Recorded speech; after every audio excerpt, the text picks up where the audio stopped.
Hello and welcome to my channel. I'm Zodiac Bandit, and today we're going to be doing a Critical Role PC player character tier list. Now, I did just recently do one of these for Campaign 4, but a few things have changed since then, and this time, as you guys can see, we have a lot more characters than Campaign 4. Yes, we are 31 episodes deep into Campaign 4, so I feel like it is time for us to start comparing them to older campaigns. So that's what we're doing today. I'm going to rank them up against older campaigns, specifically the Exandrian campaigns. I'm not going to be touching any of the Daggerheart stuff like Age of Umbra or the Menagerie or even the new Age of Umbra Shadowlands.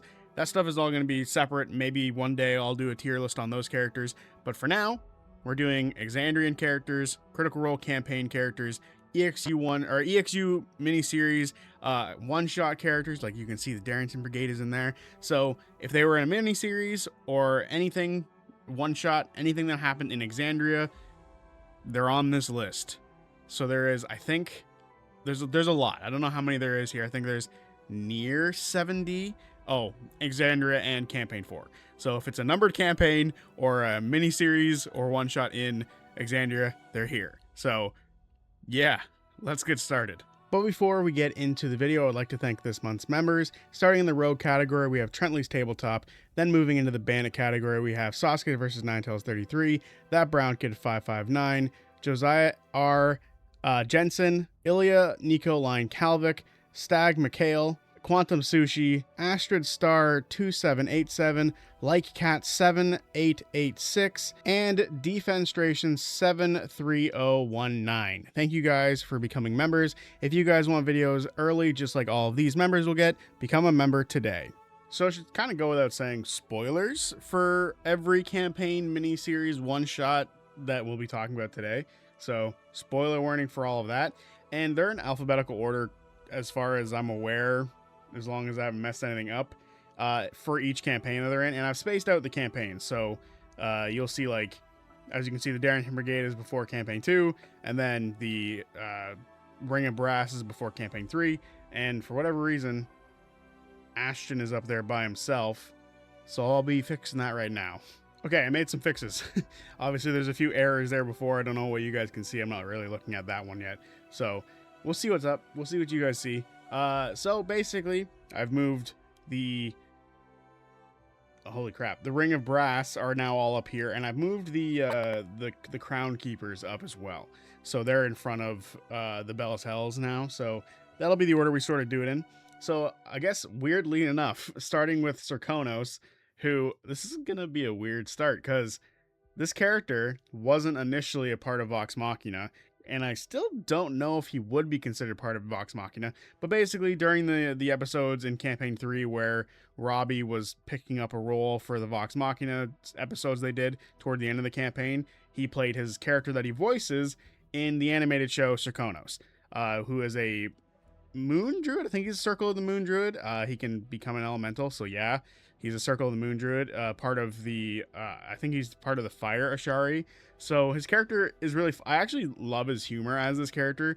It's very dry, which is fitting for someone part of the Fire Ashari. And he had a lot of really funny moments. I think one of the best was like when Vex and Pike were talking about if people still found her attractive, and he just drops the no. He's like, no. I thought that was hilarious. But realistically, there's not like much to the character. He was an NPC before who helped Keyleth along on her journey, but obviously got picked up by Robbie. So realistically, I think middle of the road is a good spot for Serkonos because he's not a bad character by any means, and you know, he has some good moments. I actually really enjoyed him in, like, Robbie obviously is an amazing player, so he's going to make an amazing character. And he made it his own. It was very different from what Matt portrayed Serkonos as before during the regular Campaign 1, and he made it his own thing. And it was still different enough from the Serkonos from the animated show that we could actually talk about him and have something different to say about the character.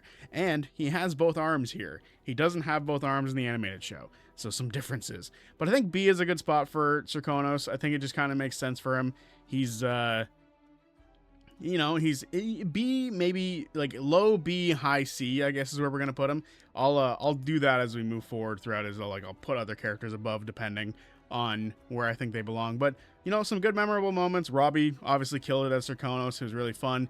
but there wasn't a whole lot to Serkonos as a player, so I can't really put him too high. You know what? I'm going to put him in high C. C for Serkonos.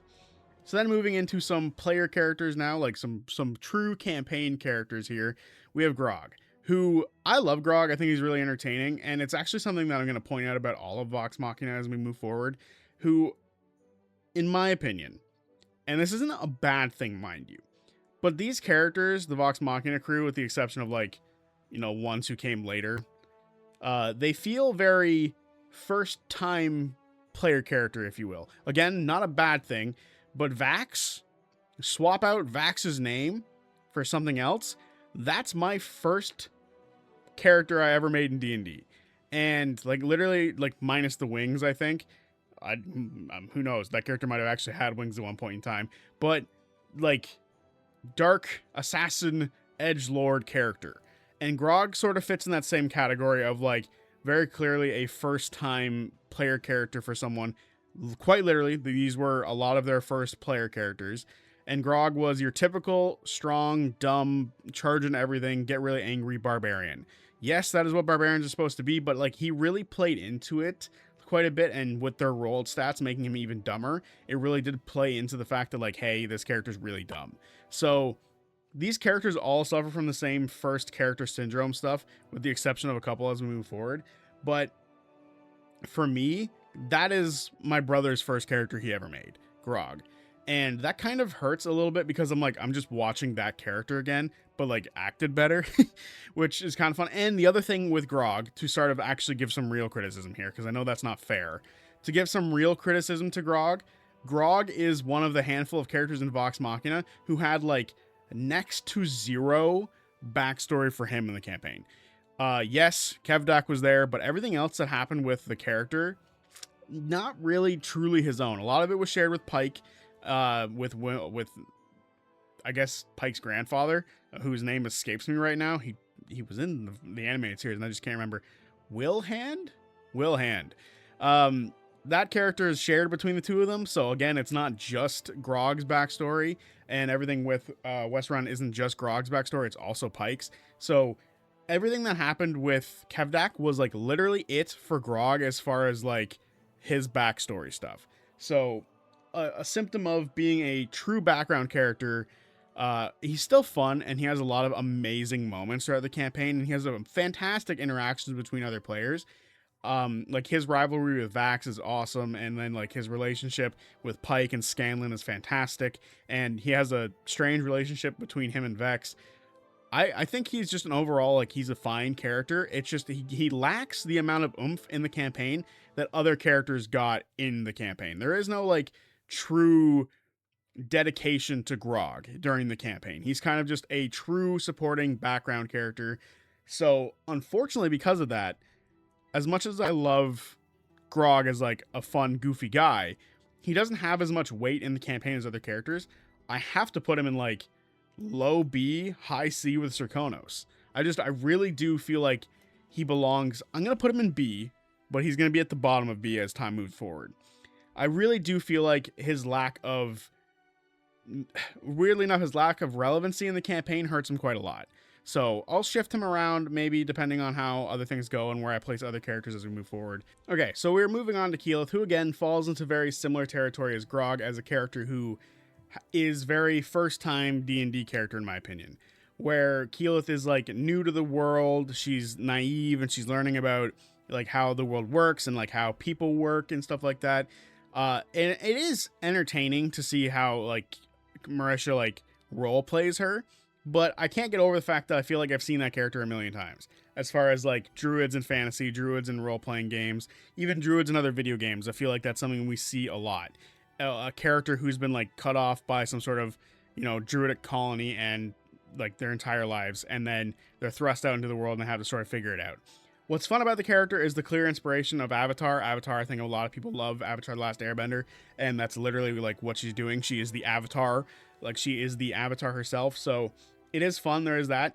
What's also nice compared to Grog is that she herself has a much bigger presence in the campaign.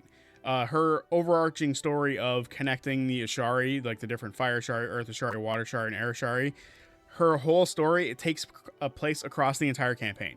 And her love story with Vax and like their relationship and how it blooms is something that also happens throughout the entire campaign, and how she struggles with it towards the end with the whole Vax becoming the Raven Queen's champion. So there is enough story here compared to Grog that I can like sort of look past the first character type syndrome that she falls into, just like every other character in Vox Machina, or every other like first character in Vox Machina. So for me, she's in like high B, because I feel like her story is really fun. I could even put her in high and like higher than that. However, there is a negative to this character.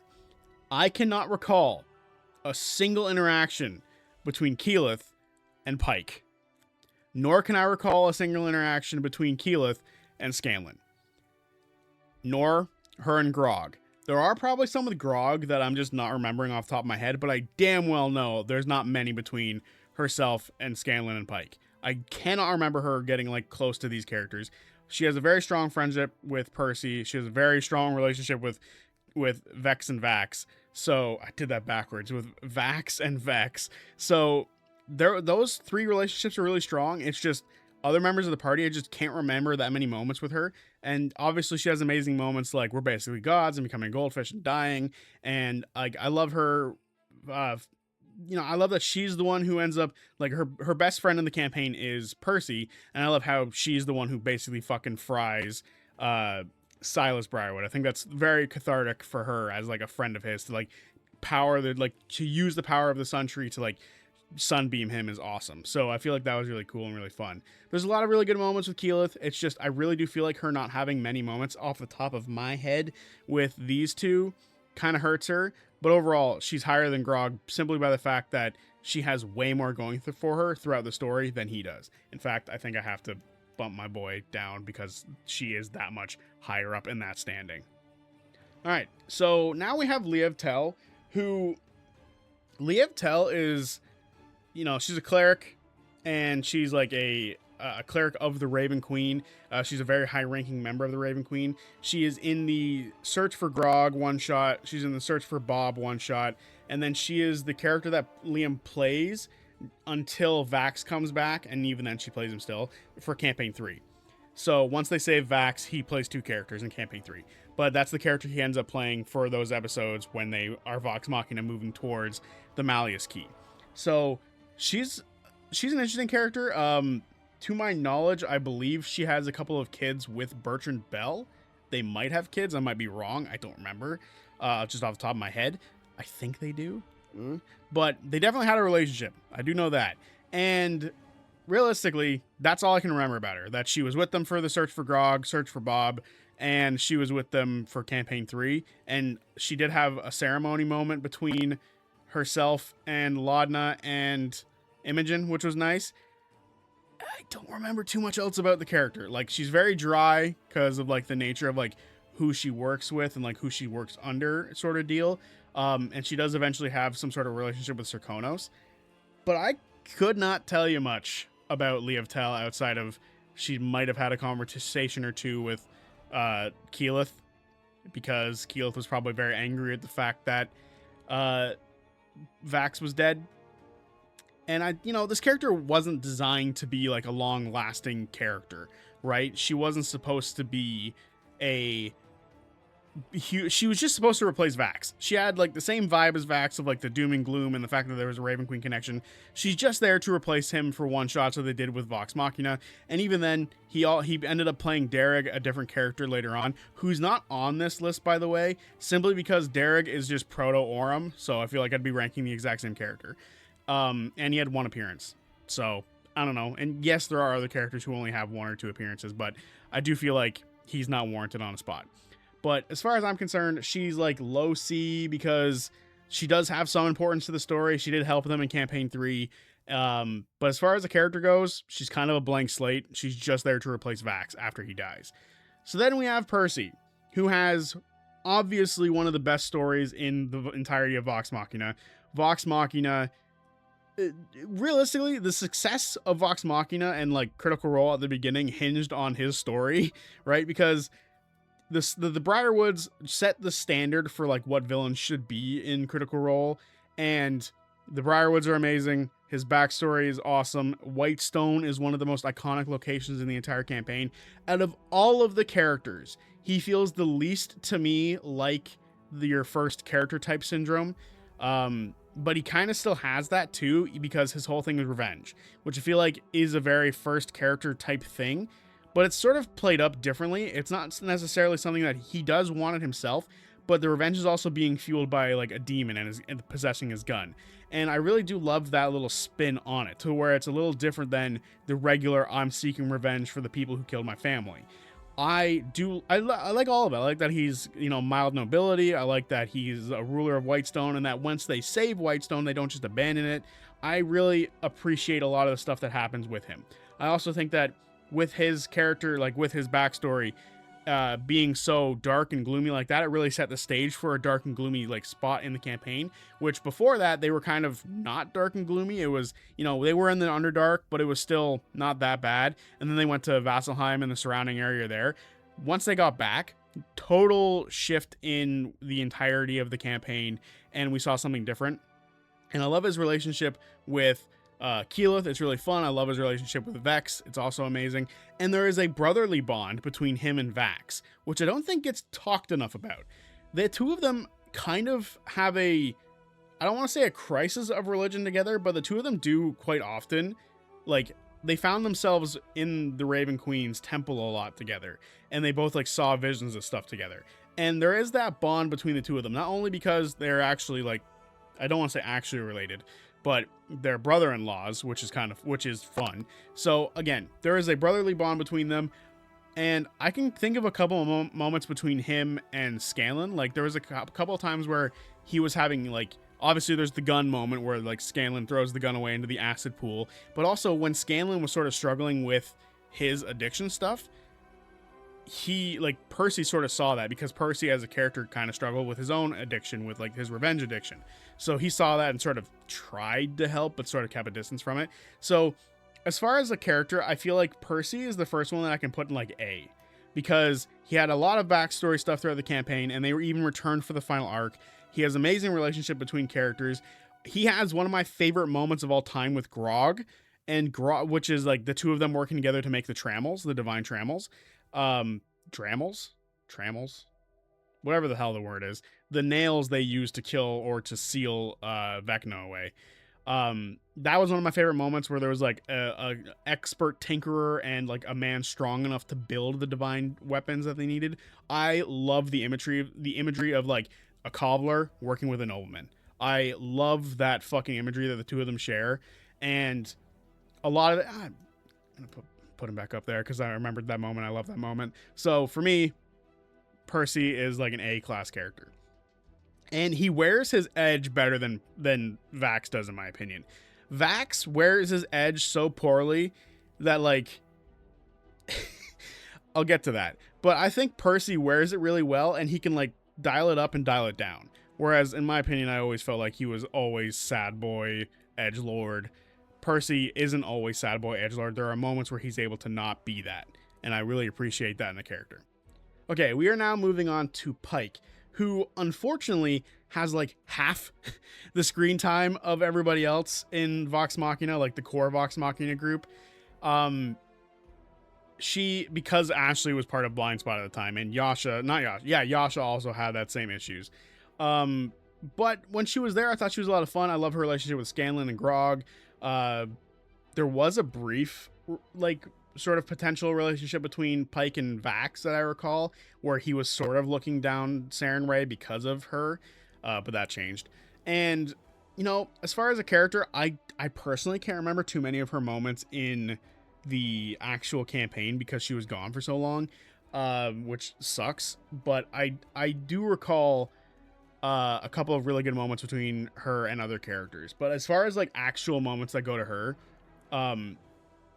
there aren't many that I can remember, to the point where when they animated the series for Vox Machina, they gave her moments that other people had because she didn't have enough. So they gave her some moments in the Vox Machina animated series. And, her time away really does hurt her. But again, I love her relationship with other people. But because of her time away and that she doesn't have as much room, and her backstory is isn't touched on like at all throughout the campaign. The only time it happens is like a filler episode, and people don't remember it for that, for her backstory stuff. They remember it because Keyleth jumped off a fucking cliff. So unfortunately for her, I'm actually going to put her below Serkonos because she has some good character moments with other people, but as far as like herself, I don't remember that many. Okay, now we're moving on to Scanlan, a character who I think has like a lot of really strong relationships with a lot of characters. He has fantastic moments with, I think, literally everybody in Vox Machina. Moments that like he has an amazing rivalry with Vex, and like the fact that it was mostly Sam bugging her about the fact that she was a ranger and ranger sucks in the early D&D, and that fucking poor bear, poor Trinket just kept dying over and over again. But I also remember like the moment where he threw away Percy's gun, and I remember he has a very strong and powerful relationship and fun relationship with Grog, and he has a fun relationship, the only character with Pike, and he has some good moments with Vax as far as I remember.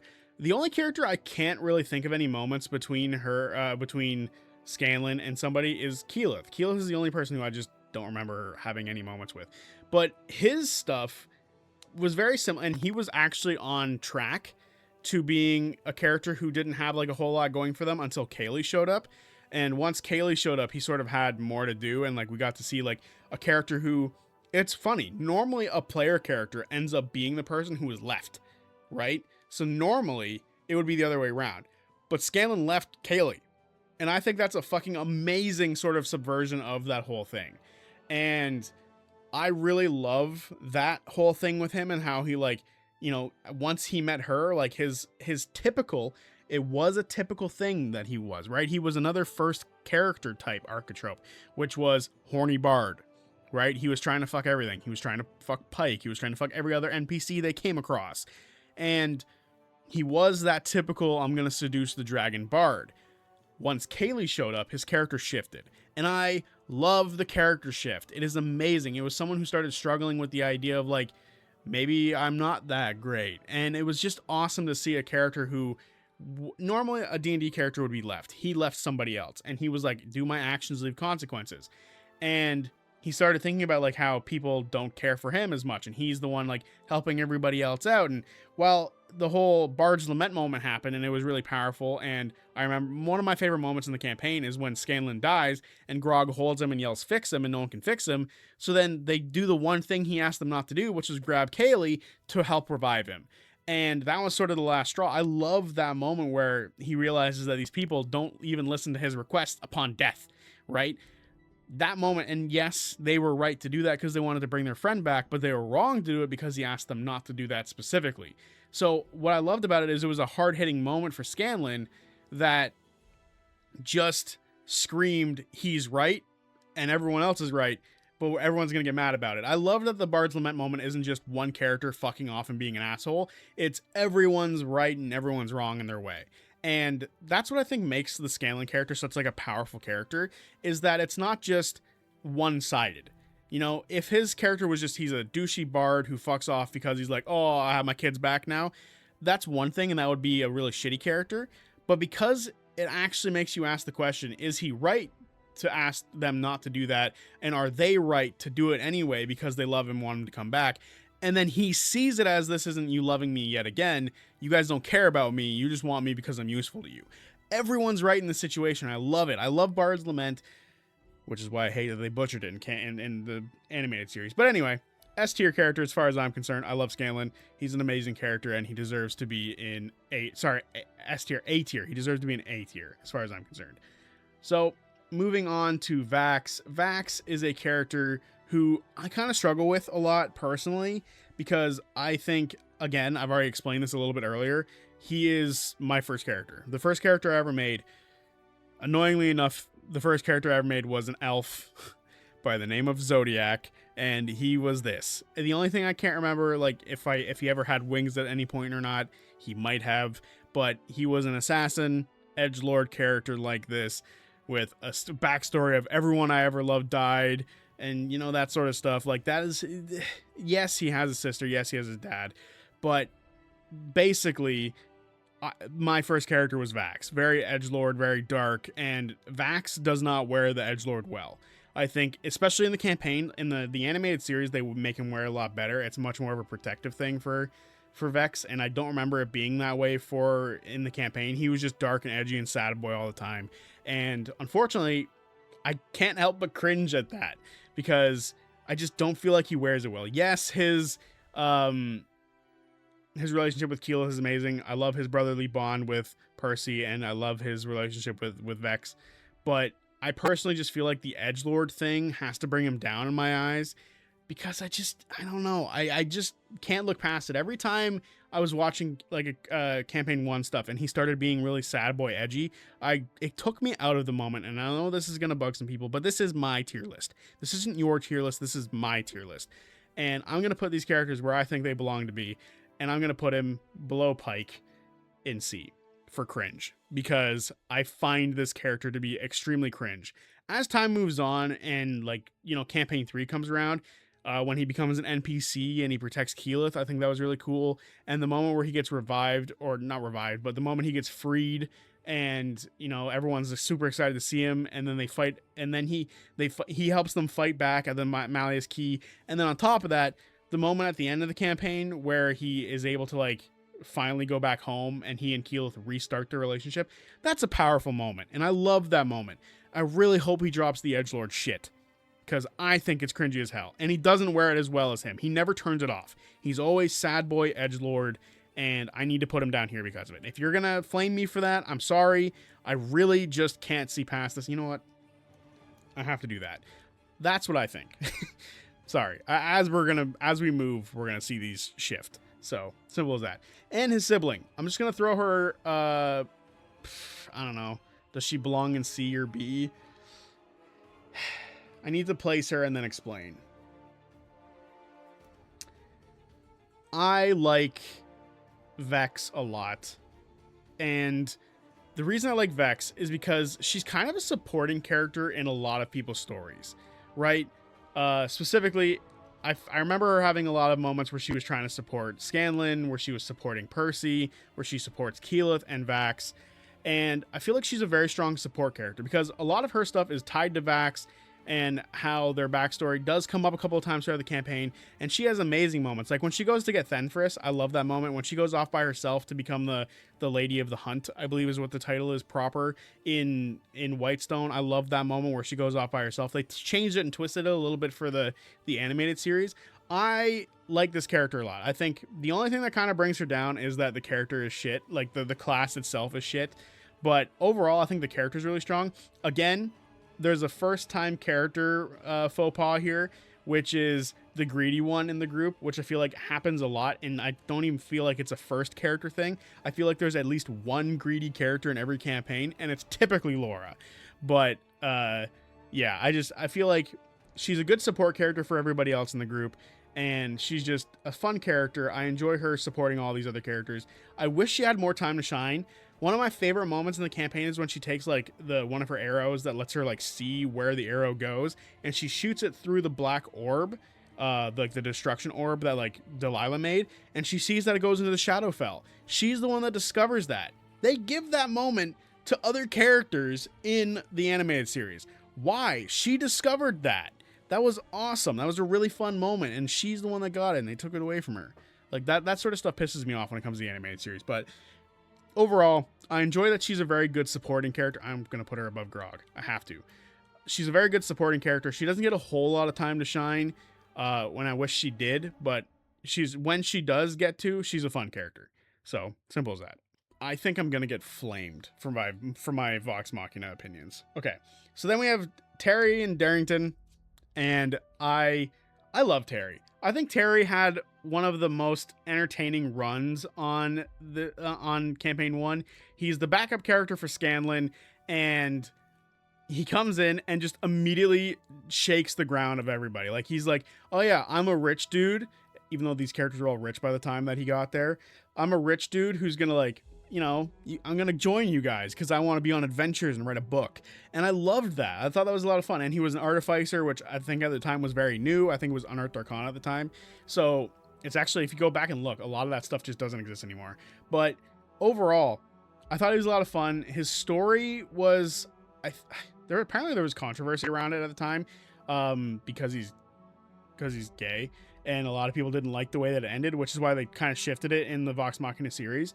But overall, I enjoyed his time on the show. Like, I enjoyed that he was trying to like live up to them, and he was trying to impress them 24/7. And even while doing that, he was calling them by funny names: Antlers, little elf girl, little elf boy, right? Like, he would give them funny names like that, except Percy would get his full-on name. And I just loved that sort of character dynamic that he had with a lot of them, that he would be like, come in and be like, hey, everything's going to change now. A lot of it's going to be a little bit goofier, but we're going to figure this out together as a team. And I enjoyed it. I enjoyed his story of like how his father grabbed him, like, oh, you're not supposed to be out there, you're supposed to stay here, blah blah blah. I did enjoy his story quite a lot, and I like his relationships. He has as far as I remember, he has a strong relationship with Pike and Vex, as far as like characters go, because Pike tried to like make, that's funny that I remember more moments between him and a character who was in like 15 episodes versus an entire series or season. But I remember the one of my favorite moments with Terry is between him and Pike, where she's like, no, these are the names of the people you're working with. And she tries to like teach him the names properly. And eventually it sinks in, which I think is a lot of fun. And then obviously there's moments between him and, why am I spacing all of a sudden? The three of them open a fucking bakery together, to my knowledge. And I remember that a lot. I'm going to put him a high C because I don't think he should be with these other characters. Fucking Strakonos is going to bounce around so much, I think. You know what? He's going to go low B because I think he deserves to be low B because I think his story is entertaining. Okay, so I might bug some people with this, but I feel like the entirety of the Darrington Brigade is just going to go in C. Yeah, I think they're just all going to go in C with the exception of one motherfucking beast. You know, they're all pretty middling characters. They're all entertaining in their own right. I love the dynamic between Macaroni and Buddy. Ferris is new. Honestly, most of the time he was trying to be, I'm going to put him low B because he was trying to be someone else for the majority of it. But yeah, I like Hazel. I think Hazel could probably move up as well if we get more Darrington Brigade stuff. Actually, I do like her shtick. I love her little bardness being like, hey, I'm a one-man band, and I also have this thing that records like the adventures of Terry and Darrington. Like, I think these characters are fun, but a lot of them are one note, except the Owlbear. The Owlbear is amazing. I love his puns. Talzin fucking killed it with this character. He is so much fun and so entertaining. But I feel like C's across the board is pretty good for most of them, and then these two being higher ranking just makes a lot of sense in my eyes. I think I'm gonna get flamed because I spent a lot of time on other characters compared to some, and like, I don't know if I'm wording a lot of these correctly. All right, we are into, in my opinion, the best set of characters, and we're starting with Beauregard Lionette, who I have ranked her pretty low in the past, simply because she's a monk, and a lot of you think that's unfair, and you know what? It is totally unfair. Because I think her character is spectacular. I love that she is just first of all, again, Marisha's inspiration from Legend of Korra and Avatar in general. Clearly a Korra inspired character.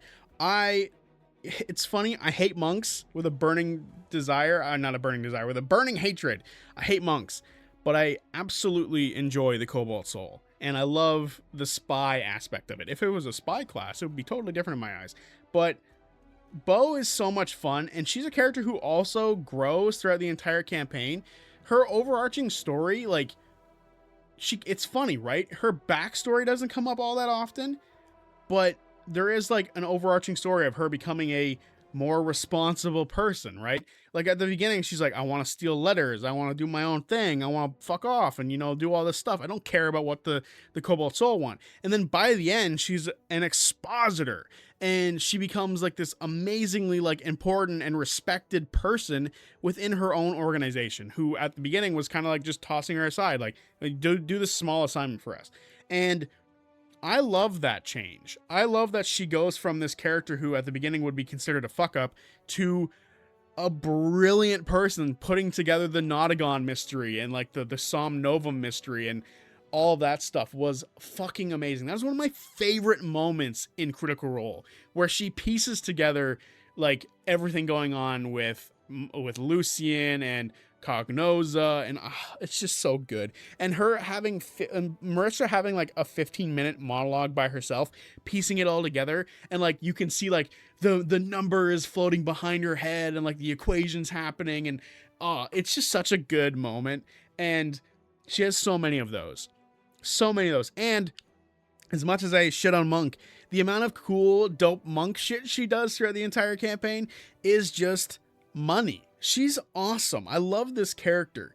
I have ranked her so low, and it's taken you guys to tell me that I'm being totally unfair with the amount of shit that I give her just because she's a monk. A tier. She belongs in A tier. You know what? Fuck it. She's S tier. I love so many moments with her. And I haven't even fucking touched on her relationship with other characters. Her and Ford's relationship of like siblings, like helping each other out, being supportive of each other, like captain and co-captain or vice captain.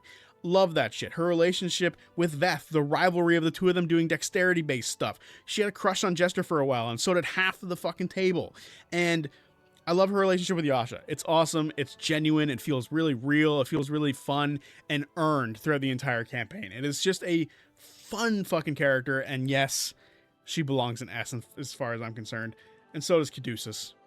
Caduceus became the glue holding this entire crew together. When this guy died, they needed someone to hold them together. And not only did he come in together, he came into the campaign and did that, he also made them go from morally gray characters to morally good characters.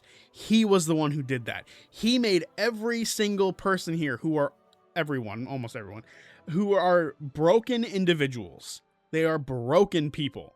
They came together as a group and they were all broken, and they were staying that way when Amali was there. When Caduceus showed up, a cleric healed in his traditional fashion and even gave them some therapy. How great is Caduceus Clay? He's amazing. He's awesome. And I love the character. I think he's so much fun. Taliesin fucking murders it every time he plays as him. He is so much fun and so awesome. I can't get over how cool he is. And one of my favorite moments for Caduceus was when he fucking verbally smacks down Trent Icky-Thong, right? God, it's not, oh man, the Caduceus character is so good. He is such a good character that he fixed the campaign. Like, without him, they would have done totally opposite shit of what you would imagine this group does, right? Beforehand, they were sort of going down the path of working with bad people, and, you know, they were working with a gentleman who, you know, as time went on, revealed not to be such a bad guy. But they definitely would have continued going that route and working with bad people and, like, you know, staying kind of below the law, under the law. You know, they weren't going to be good people, but Caduceus made them good people, and I love it. So now we move on to Caleb Widowgast, who also has an overall, like, that's the thing about Campaign 2 compared to Campaign 1. A lot of characters had, like, a lot of stuff burning in the background that would poke in and out of the campaign, and everyone would have their moment to shine. And Caleb is no different. Caleb is a character who, like, from beginning to end, had a lot of story stuff pop up, and had a lot of small little hints to his backstory, and I love his relationship with Veth. His relationship with Veth is so amazing, and I'll get to that when I get to Veth. But I love the way that he interacts with every character. Him and Bo have an amazing relationship with each other. It's amazing. Caduceus healed him like he did everyone else, especially with that verbal smackdown to Trent. Without Caduceus, and like, Caleb wouldn't have become the person he was. And Jester and his relationship, she saw him for who he truly was, not who everyone else saw, who he wanted them to see. She saw Bren, right? And Bren is such an amazing character too. Like, Caleb as a character is so fun, and he's so powerful, and he wields it and he doesn't, like, abuse his power, which is nice, because a character like him, who has been abused his entire life, who had been, like, manipulated and forced into becoming a Volstrucker, or, like, was on the way of becoming a Volstrucker, like a true Volstrucker, he could have easily just been like, magic is my tool and I will beat you the fuck up with it. Instead, he's not that. He's someone who's actually very cautious of his magic, and he's very particular with his magic. And a lot of the steps that he takes throughout the campaign is all about the attempt of eventually reverting and changing time. And in his mind, he had it worked out where he would go and put fake bodies into the house, and they would burn. He would bring his parents into the real timeline, but take them over somewhere else where they wouldn't affect anything in Wild Mountain. And then eventually he'll go get them. And by the entire campaign was all about him using his magic as a tool to one day change the past. And when he had that opportunity, because of all the people around him, because of the story that had happened around him, it didn't happen. He destroyed his possibility, like his chance of changing the past. And just that whole story, and his relationship with Essek is amazing. His relationship with Ford is another one of like siblings and like people trying to understand their power and their strength. I also love his relationship with Yasha. It's very understated, but the two of them do have a very strong relationship with each other. Like every time he needed some sort of wingman, Yasha would be that wingman. It was amazing. It was really fun. I love the Caleb character. I think you guys are going to see a common pattern here. Okay, so now we move on to Ford, and I reveal that there is another spot for Ford.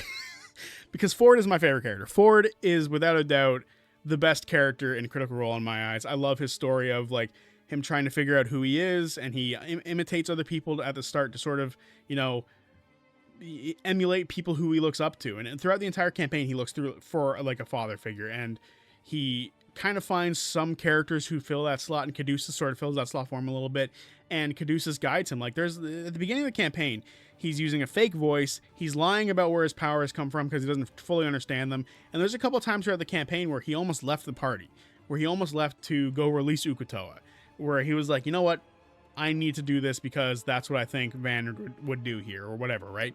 And eventually he realizes that the pact that he's in is bad, and he makes his choice and sacrifices his pact and tosses it all away, and then relies on other people. Because beforehand he was being very secretive, he was being very like, you know, at night he would do his own thing, like he would swallow the eye, or he would swallow the cloven crystal, or he would swallow the sword and like add it to his, you know, his arsenal. But he was doing stuff at night. He almost ran out on the party at night, right? Like he would do a lot of things in secret at night, and you know, he would try to like not truly like tell people too many things. Even to the point where he would push Jester away a couple of times throughout the campaign, which is like when the whole jellyfish conversation happened. And by the end of the campaign, or even like halfway through, he would get rid of his pact, he would drop the act and use his real voice, and he would become Ford. Ford himself would come out, he would be less trying to imitate Vandrin, and he would become Ford.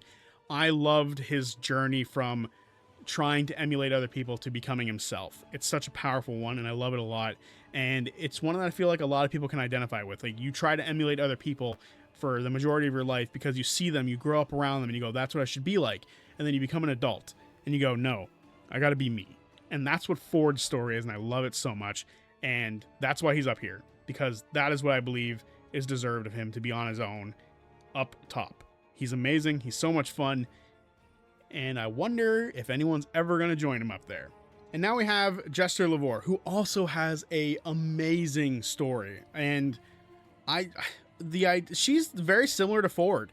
The fact that she pretends to be other people, she tries to be her mother for the majority of the campaign, and she's always like, you know, looking at people through that lens of like, hey, you know, at first she's looking at people like that, but she still sees people for who they are. Like she sees through Caleb's dirt wizard facade and the idea that he's some broken individual, and she sees the good parts of him. And she sees more than just some sort of wacky goofball in Molly, right? There's so many like different times where, and she sees the mother in Veth. There's so many different times where she looks at somebody in the campaign. She's like, you're showing us this, but really you're this. And she's the only one out of all of them who like understood that all of them were broken, but she tried to like sort of put it off to the side for a while until she let like her guard down. And eventually she like showed everybody that she's just as broken as everybody else, because she was hiding it for a while. And she let everyone around her, Caduceus, Ford, Caleb, Bo, everyone, she let them heal her as the time went on. Like all of these characters were broken, all of them. Every character in every campaign is broken. But like these characters really had that. Like that was like their whole thing, is that most of them were broken. And they let each other heal them. And I love that all of them were like, ha, I'm not the broken one. And then eventually by the end of the campaign, they all like healed each other. I love that shit. Jester is just like that for everybody. Like she did that for everybody. Like 3 fucking members of the party were in love with her at one point in time because they saw that nurturing person in that group. So she belongs at S tier as well. And you guys are gonna call me such a fucking Mighty 9D writer. It's not even funny. Okay, So moving on to Mollymauk. Not Mollymauk, this is Kingsley, sorry. Kingsley, unfortunately, hasn't done a whole lot, right? He's been in a couple of one-shots. I think he was in the Ukatoa one-shot. And I think that's actually it. I don't think Kingsley was in the... I don't think he was in the wedding one-shot. He wasn't in Project Funball. I don't believe he was in the Australia one-shots. So yeah, he actually hasn't done much. He's only been in the one. And I feel like, unfortunately, because of that, he has to be down here. But he has one of the greatest moments in Critical Role, which was in part due to Caduceus, the Fixin' moment, where once Mollymauk died, Lucian came back, and the party wanted Mollymauk back. But Caduceus rolled the Divine Intervention, and something got put back in, which was Kingsley. I can't wait to see more of Kingsley. Maybe after the Dark Toe one-shot, he'll move up. But as of right now, Kingsley doesn't have a whole lot going for him. So, bottom of C is where I think he belongs, because he's not a bad character. There's no bad. He's good. He's above 50%, which is what C represents to me. C is a 50%, and he's above that, so he's not quite a B yet, which is like 75. So C is anywhere between like 75% or 74% to 50%, and everything above that's higher. But I think that he has to be down here just by virtue of the fact that there's not a whole lot going for the character yet. So, unfortunately, he's down there. All right, now we're into Mollymauk territory. Mollymauk is a character who I didn't grow attached to as we were watching the campaign, because I came into campaign 2 knowing his fate. So I didn't grow attached to him. And that was by design, so I didn't get upset when the moment happened. And I still did. I still got upset. I actually do enjoy him. I love his like personality of like kind of random, right? He is a little bit of a random character, and I love his whole I love his whole image. I know some people are going to look at him differently than I do, but I love that he's got like the tattoos of like a bunch of different gods on him. He's got like the 9 eyes on him. Like, you can't get a read on this character sort of deal. He's sort of wacky and, chaotic. And, when moments call for it, he dials in, and he isn't those things. And I actually really appreciate the character because of it. And I really do like a lot of the stuff about him. It's unfortunate that we never got to see like where the Mollymauk story would lead. And he had some fun relationships. I love his relationship with Bo. He sort of brought out the chaotic side of Bo, which was kind of a negative for Bo. He brought that like, we can do this bad thing out, and which was interesting because normally like, when you see a character dealing with drugs in a campaign, you want them to stop. But Molly's like, here's this, let's try this out. And the two of them did drugs together. So he brought out like a negative side of Bo. And I think that's interesting that a character, actively chooses to make that choice where they're sort of bringing out like a negative part of the other people, and which was interesting. And it really reflected when he died that Caduceus brought out the good in characters where Mollymauk was kind of bringing out the bad in some of them. I think he even pushed forward into like eating the Cloven Crystal at one point. So, which was bad. But overall, Mollymauk is an interesting character because he's not a good guy, right? There were facets of Lucian there, right? As much as Taliesin would say that like he had nothing planned and that all of this backstory from before the 2 years had nothing to do with him, obviously Matt looked at a lot of the stuff that Mollymauk would do and still used it for Lucian. And I love that stuff. I love that retroactive storytelling with this character. And, his backstory is amazing. I love the Cognosa. I love the Somnovum. I love all of that shit going on with the Nautigon and stuff like that. But that's a lot of Lucian, not Mollymauk. And we would have eventually gotten to learn more about that stuff. But again, that didn't happen with Mollymauk. It was Lucian. So I kind of want to give him the Lucian stuff. I'm going to put him in B. I'm going to put him in high B. Because if we give him the Lucian stuff, that's where he belongs. If we give him if we don't give him Lucian stuff, I'd put him like mid C. But I'm giving him the Lucian stuff, and I'm going to put him up high. Does it feel wrong putting him above these two?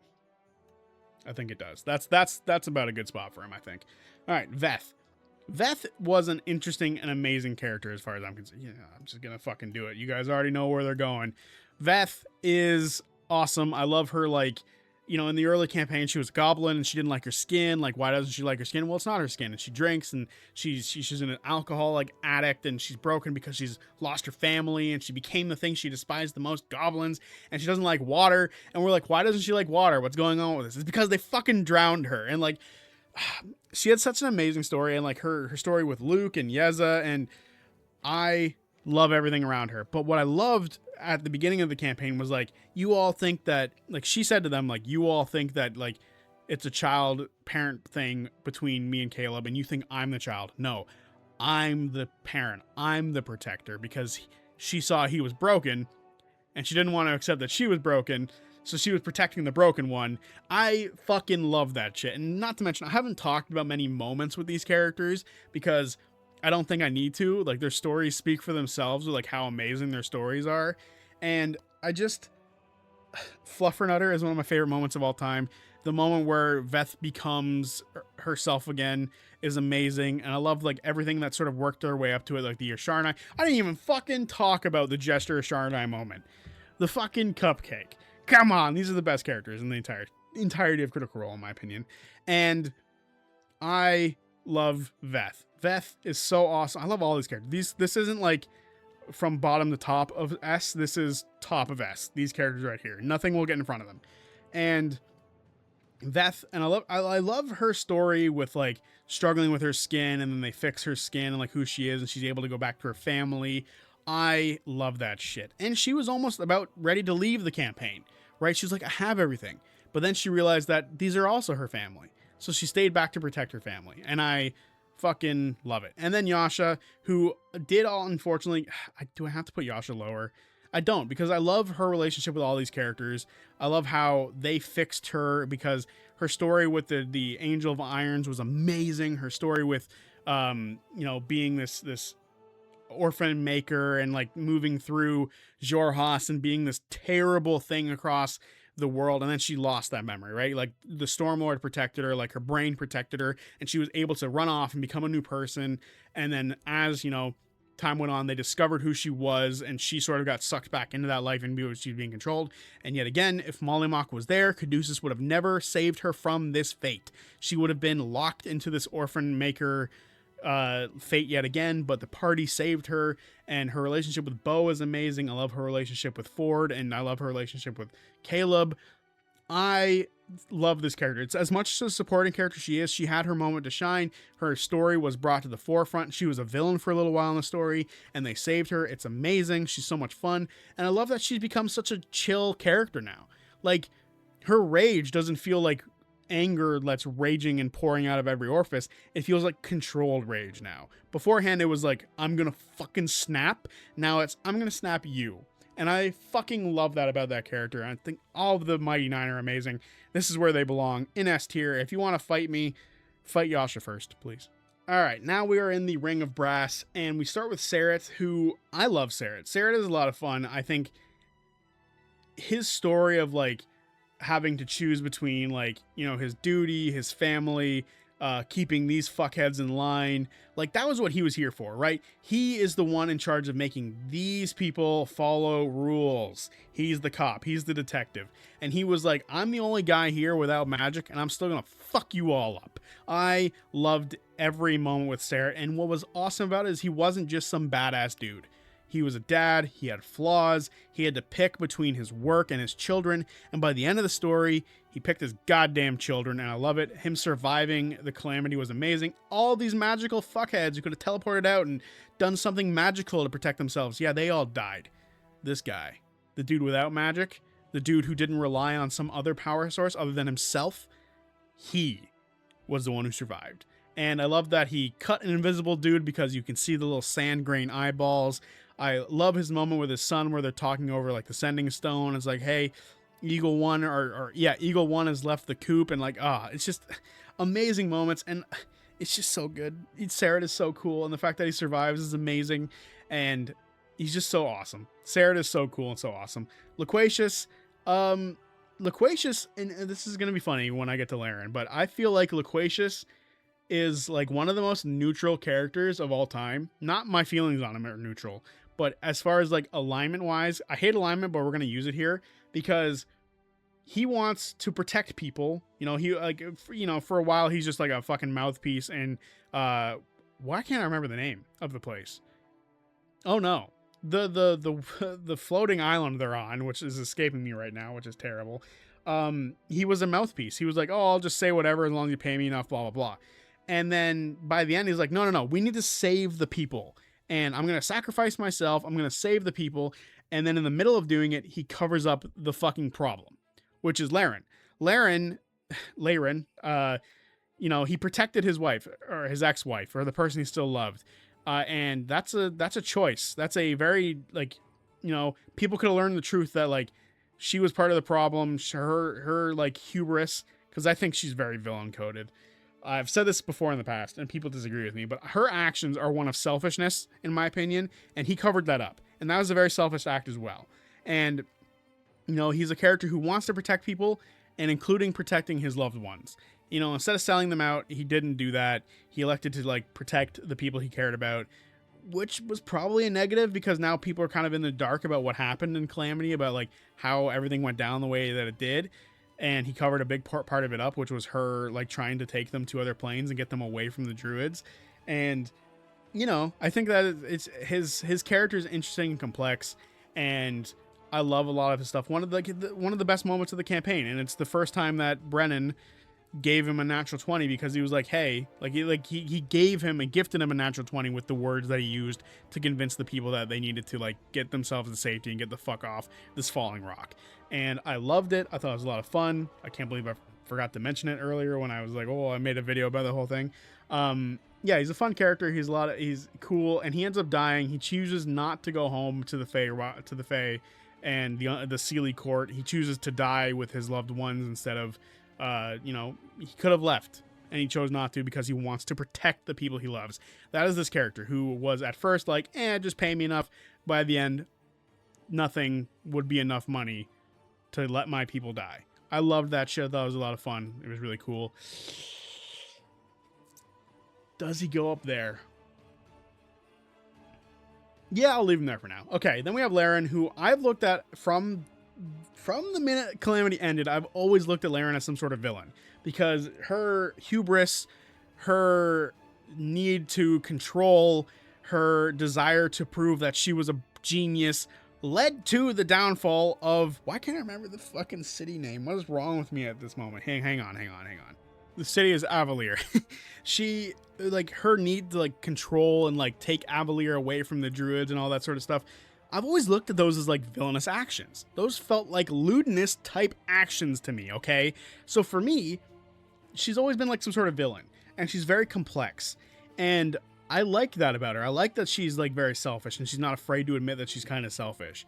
And to me, that's what the character has always been, that she's been some sort of selfish individual who by the end realizes her mistake.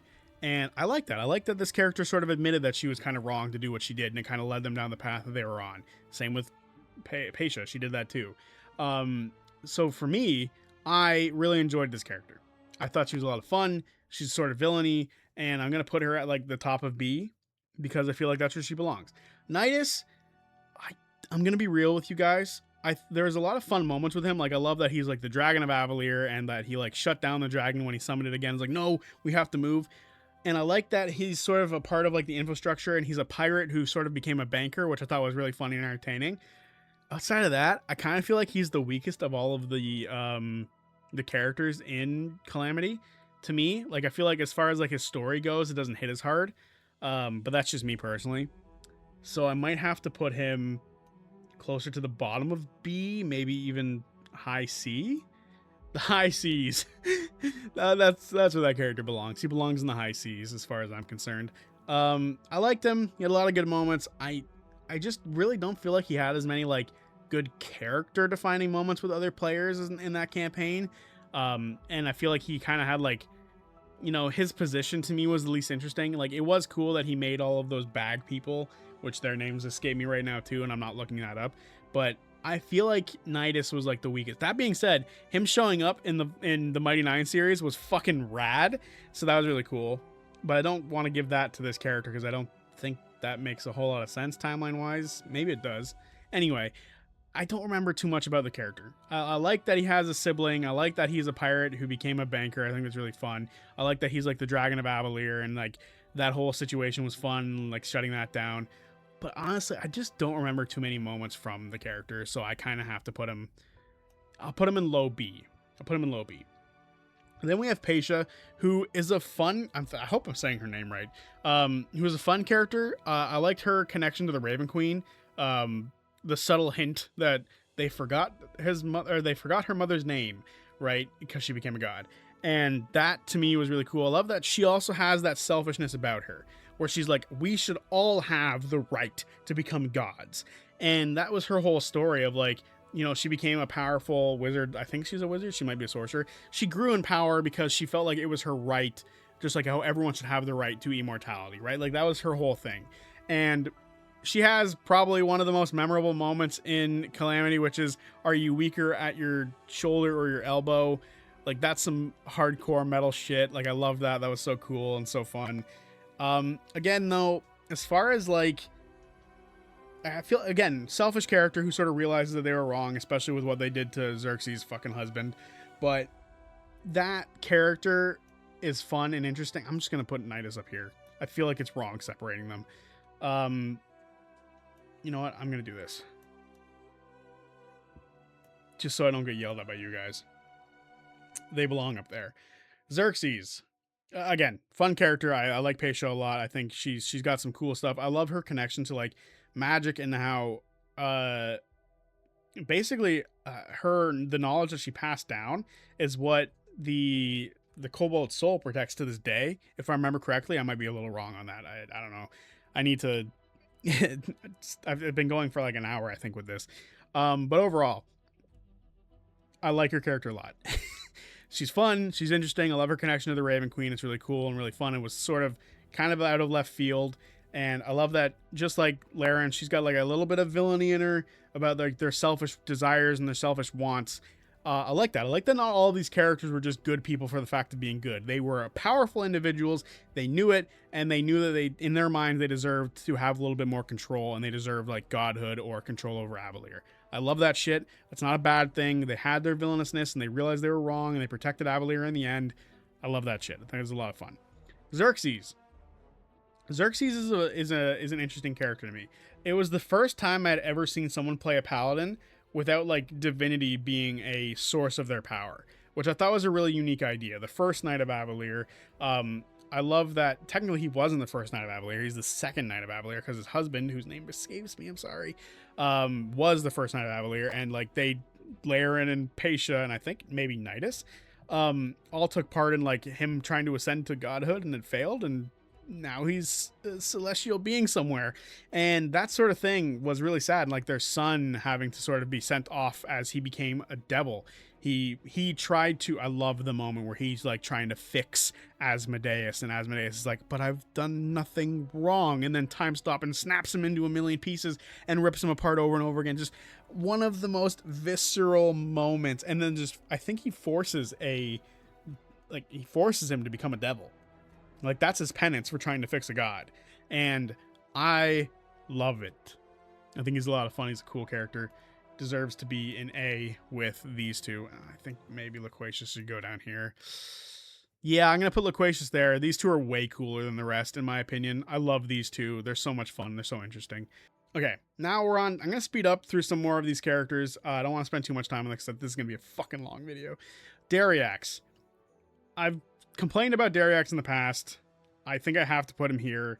He is a low run character because Matt had to play a fucking himbo, so he didn't like ruin anything for Abria. He's done this a couple of times now. Even Garin, as we get to him later, also not like a tremendously smart character because he has to hamper himself because he's the one who sort of owns the world. It's his world. And because of that, we end up with himbo, dumb, stupid characters. Garin isn't stupid, but he's not smart either. Like, I feel like Matt really hampers himself when it comes to characters in Exandria because he is the one that sort of runs Exandria. Like, that's his thing. And Dariax is very at fault for that. I do think his relationship with Dorian is really fun. I love that whole thing. There was like that trifecta of the three of them seeing like who was going to grab the crown. And it ended up being Opal. But I really feel like, unfortunately, Dariax has to go down here because we know Matt can play better characters. Evidence is down here. And, you know, it's just, Dariax to me is a shame, and he could have been way cooler. Fiora Rai to me started off as a dog shit character because she showed up for 2 episodes and then left, and in my opinion had no impact. In campaign 3 though, she did a lot of cool shit. I loved her in campaign 3, like her relationship with Opal and like the Spider Queen, and like the fact that she's like, hey, we want to protect the world, and like I loved everything that happened with her in that spot. And also Kymel being dog shit was mildly her fault because it's her sister who's the villain, and that was so bad. But everything that happened with her in episode like 92 and 93, in my opinion, were amazing. I loved her, like the way that she sort of handled the whole Spider Queen fight and how the two of them went off to sort of like aid in the greater battle. I loved that stuff. It gave her more of a character than just I'm here, haha, right? That was what her character was before that, and it fixed it for me. Okay, so our first D character, Morrigan, I don't know, just there's nothing to this character. She was in Kymel, and Kymel was bad, and she didn't help Kymel at all. And then she was in episode 92 and 93, and she like left halfway through the fight because she got overwhelmed. That's the character of Morrigan as far as I am concerned. Opal, I'll put her in B. I love the character. I think she's a lot of fun. She had a ton of like cool, fun stuff to do in the original EXU. Like EXU Prime was a lot of fun in my opinion. I loved her story of like, you know, the 3 of them. I loved her story with Ted. Like her whole inner struggle was fun. I loved her relationship with Dariax and Aurum. Or her relationship with Aurum was so awesome in my opinion. Like I loved that stuff. It was a lot of fun between the 2 of them. But yeah, and when she put the crown on, it was kind of a shock because there was really a struggle between Dorian and Dariax before that. And then she put it on, which was like a big shock and a big surprise. And now she's that, which is fun and really cool. It was sort of a left field sort of thing, like a out of nowhere sort of deal for that character. So I enjoyed that quite a bit. And yeah, I think that's all I have to really say about the character. There was some controversy surrounding her as someone was claiming that it was their intellectual property, but whatever. Amy Carrero also was fantastic with roleplay. She was amazing. So yeah, I really like Opal. The roleplay is amazing. I love her relationship with Aurum, and I love her, you know, her grabbing the crown seemingly felt out of nowhere, but also felt kind of like it made sense. So I enjoyed the character a lot. All right, we are now moving into the Bells Hells, and we're starting with Ashton. Ashton is interesting to me because I feel like a lot of their backstory kind of never came up, right? Like the Nobodies never made an appearance as far as I'm remembering.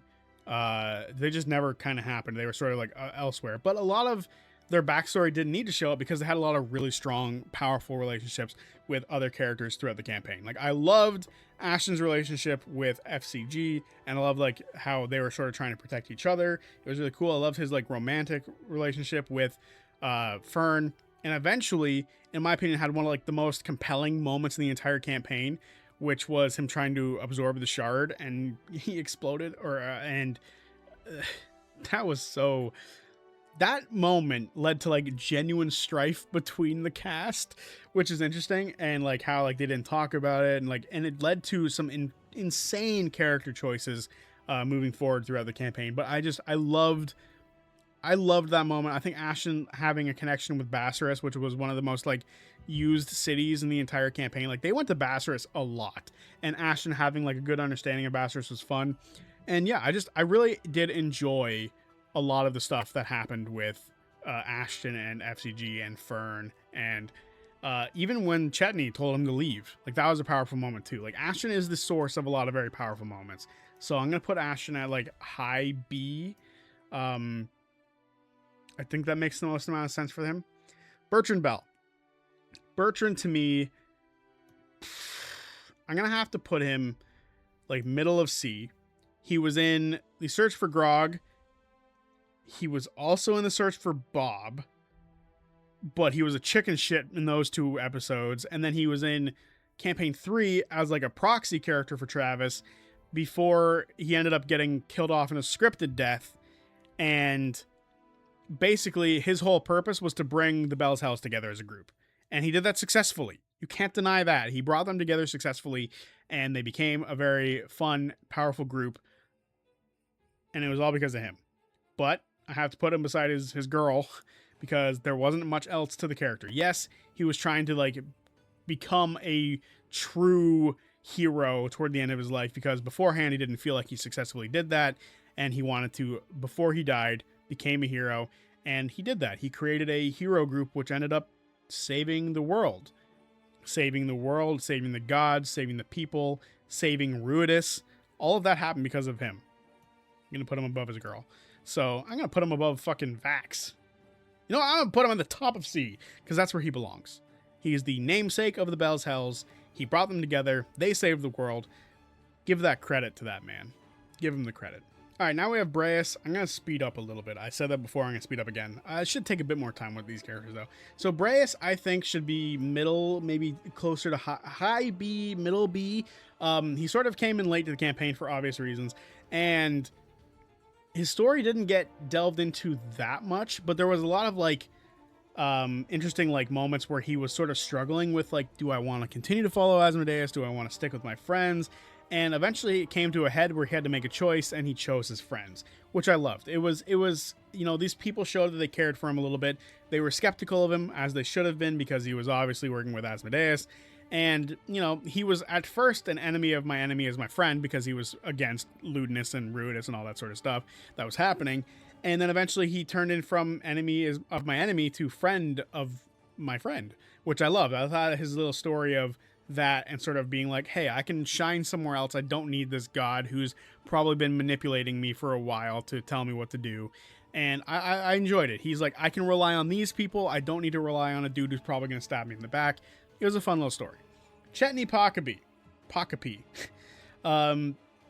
Another instance of Travis sort of leaving his backstory in the past, which is a big negative for him. Like, Ford did that too, but he also sort of wore his past on his sleeve, sort of like pretending to be Vandrin, which I feel like is a good enough way to like bring his backstory forward. The only thing that's sort of a negative about Ford is that we never got to see Sabian, which kind of irks me, but maybe one day. Maybe Dark Toe. Anyway, Chetney Pokapee. I loved his reveal, because at first it was like, oh, he's a rogue. Why is his strength so high? And, you know, some people were saying, like, oh, that's a build. You can do that for a build. Finesse doesn't have to be dex-based. It can be strength-based. And then it became a werewolf. He was a blood hunter werewolf, which was an awesome reveal. I loved that shit. And again, he had some powerful moments. Like, his moment with Ashton was awesome. I loved that he was like, these are my family, and I will protect them to the end of my fucking days. And I love the mechanic where if Travis rolled a 100 on his D100, he would have died. And that was awesome. And I love that to sort of combat Bertrand, when Bertrand and Dorian had like a bit of respect between the two characters. And when he came in, Chetney, he hated Dorian, and he had to earn that. And I loved his little wood carving thing. I love that he eventually made deals with Nana Mori, and Nana Mori was so awesome and so cool. And, you know, his deal sort of spiraled and made like a bunch of like Chetney Pokapeers, I think that was what it's called, sea poppers. And like, you know, I loved his story was sort of understated in the background, and I enjoyed that. That was a lot of fun. When his story did eventually creep up into like the actual campaign, it was really enjoyable. Deanna was an awesome character. Santa Claus was an awesome character. Zixlix, was that his name? Drixlix. He was a fun, interesting character in that whole thing. Uthadurn was awesome when they were in Uthadurn. It was really cool, and I just enjoyed a lot of the moments that happened with him. But again, he also fell into like a more support role, kind of like Grog, and because of that, I kind of needed to put him right there. I feel like that makes sense for him. So Dorian, I love his relationship with the the Crown Keepers. They were a lot of fun as characters in my eyes, exception of here. And I love his relationship with Orym. It is one of the fact that he showed up at the beginning of the campaign with them was a testament to how amazing Robbie is and how awesome the Dorian character was.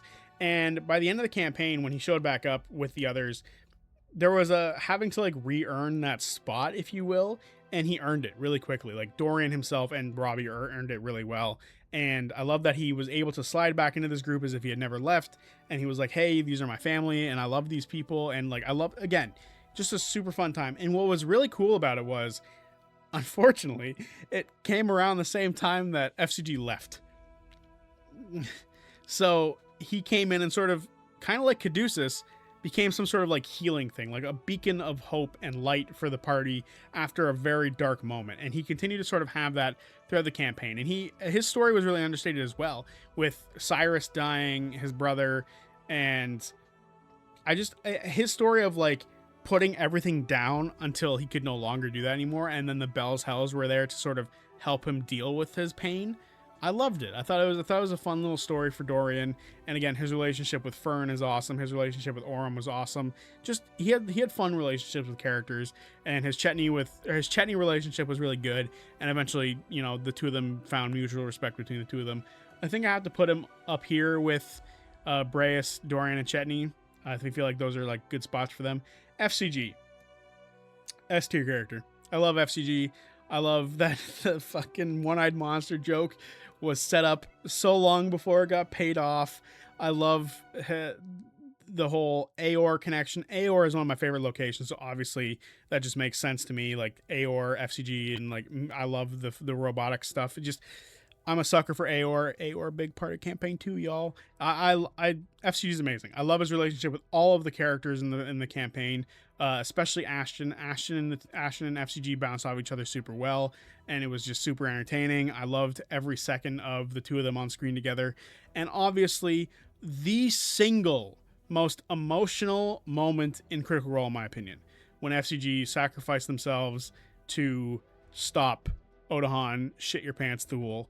And just such a powerful moment. And with the added information of Sam's cancer, it really added a bit of something to that moment.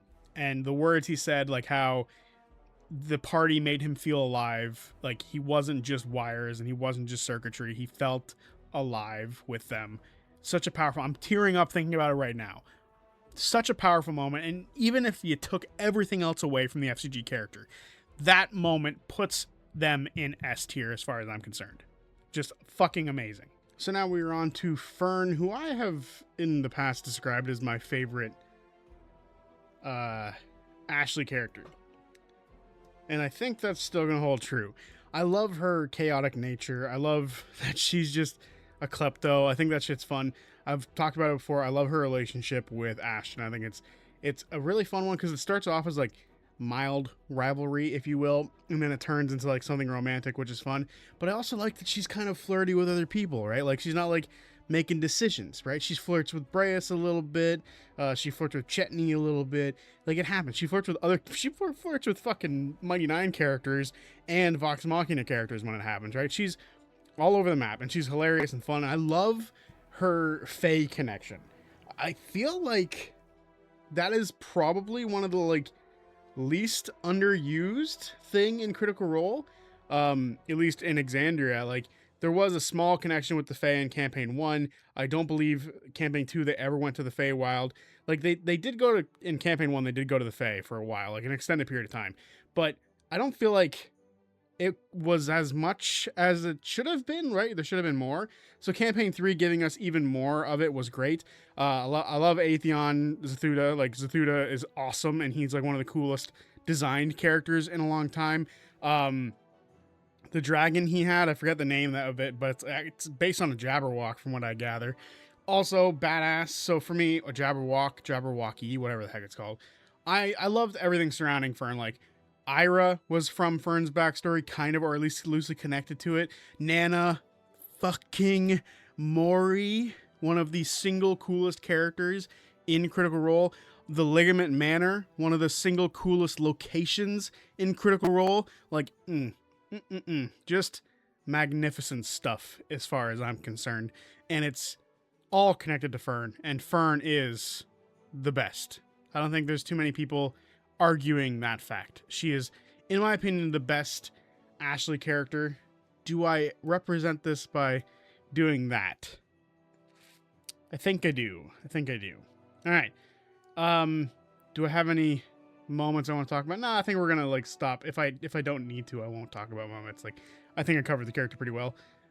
Imogen. So with Imogen, I love her. it's funny. I like her story, and the story is campaign 3, right? With her massive connection to the main plot of the story, she sort of filled in that main character slot, if you will, which give her, it's give or take if you like it or not. I wasn't totally against it. Up until that point, I don't think like one of Laura's characters had like been the central focus to a story. Like, in my opinion, like Talzin had a central character with Percy. Liam had a central character with both Vax and then Caleb. Obviously, I think that. Well, it's kind of funny. Other people have had other like major characters. I think Keyleth obviously was like a main character. Ford, you could argue, is a main character, and maybe you could argue that Jester was very main character like as well. But I honestly think the Mighty Nine is pretty spread out across the board as far as being like main characters, with the exception of Yasha maybe. But for the most part, I don't think Laura herself has ever had that specific she is the main character thing. And to me, she's the only one who didn't feel that way. So I really like that Imogen had that moment. Some people are going to probably argue with me that she's done it with Jester or something, but I don't know. She did have Rumble Cusp, but I don't think that was like as long for other stuff. Like that was like one arc, whereas I feel like Bo, Caleb, and Ford kind of had like the shine on them the entire time. So yeah, it depends on how you want to look at it. So for me, the main character stuff doesn't bother me. I love the Rudis stuff. I love the Ryloran stuff. I loved everything to do with Odahan Thule and like Ludinus. The only thing I didn't like about Ludinus is that he was kind of lame. And Liliana, like those characters are all amazing. Her story was fantastic, and the intrigue around it was from day one. And I just really enjoyed Imogen as a character. She pushed the story forward in a way that I don't think too many other characters have done. Like her backstory informed basically the entire story of the game, and it was awesome. Now, however much of that was actually Laura and not Matt like contributing to it, or maybe it was both, who knows, but I loved it. And Predathos is one of my favorite like villains in all of Critical Role. I think the idea of this looming thing is just badass, and a god eater at that is really cool. So again, all of that stuff being connected to her really gave her like that main character shine. And whether or not that's good or bad, whatever, I really liked it. And I also think it's one of my favorite romances in Critical Role. I love her and Laudna and her romance. They had some tribulation. They sort of came in together as a group, and then they had some tribulation. I love the moment where Laudna grabs the stone from the gnarl stone, and then Delilah breaks it, and then Laudna and her have a little bit of a divide, and then they come back together. And then there's the moment later on after the whole Shard Gate thing and then Sword Gate thing where they weren't too sure what their relationship was anymore, especially like when they split off for the split arc. They weren't sure what was going on with the two of them anymore. Like, I heavily enjoyed that stuff. So when they finally came back together, it was really fun. And then they had like one of the sweetest moments in all of Critical Role when Lee of Tel gave them their little ceremony. I thought that was awesome. I thought that was really fun and really sick. So I don't really have anything negative to say. I love everything about Imogen. So I'll probably throw her up with Fern. Also, Fern's a Rudis born, so that's cool as fuck. All right. Laudna. I talked a little bit about Laudna's story. But I just... Campaign 2 shied away from Campaign 1 in such a way that it was a smart move. And in my opinion, Campaign 3 allowing itself to call back to it so it could properly wrap up the world was genius. And adding to the story of the Briarwoods was awesome. You never really thought that like the A+ tier, the S tier villains of Campaign 1 would need any more to make them that much cooler. But Delilah having a backup plan and the idea that she becomes like a patron for somebody, did that just pop up? I hope that didn't just pop up. We'll see if that popped up or not. If you guys are hearing me say this and nothing popped up, that's good. If you guys understand what I'm talking about, that's good too. Anyway, don't know why that fucking popped up. Anyway, what was I saying? So the fact that Delilah had like a Emperor Palpatine level plan to become a Warlock patron to potentially like infiltrate the body of Laudna one day, and then it's just so cool. I love that idea so much. And the fact that she was like in her ear, whispering to her and like sort of like, you know, manipulating her throughout the campaign. And then they freed Laudna of her, and like Laudna was able to just take the power source that was Delilah. Like, that was badass. That was the moment where I was like, oh, that's so cool. And then there was the reversion for a while. I think that was actually before they gave her the power, but for a while after the shard moment, she sort of reverted back into relying on Delilah. She had started to rely on her new family and then started to rely on Delilah once again. And that was fun. I really liked it. A character regression normally isn't a good thing, but in that instance, I thought it was fantastic. I thought it was a lot of fun for her character to take that step back, and then when she came back from it, she was like 5 steps further ahead. I loved that whole part of the story, and it was so much fun for me. And I think I have to put her here. I don't know, it feels wrong. I might have to move some characters down, because having more people in S than A feels weird. That'll probably fill out more in a minute. Can I think of anything bad to stop her from going up into S?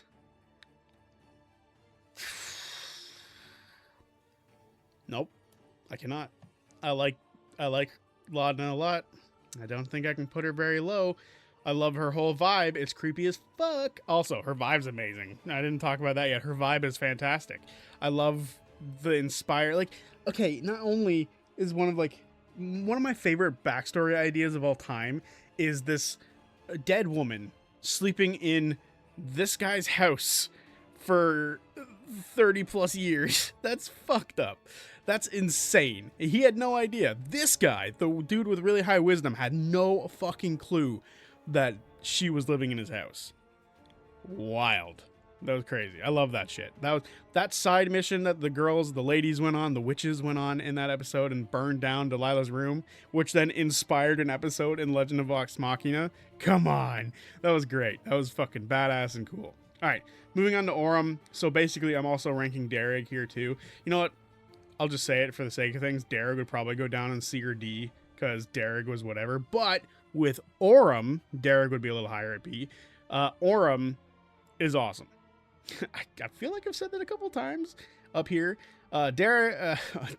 Aurum is another character who I was super excited to start seeing references to older campaigns. And the fact that we had him in EXU Prime was awesome.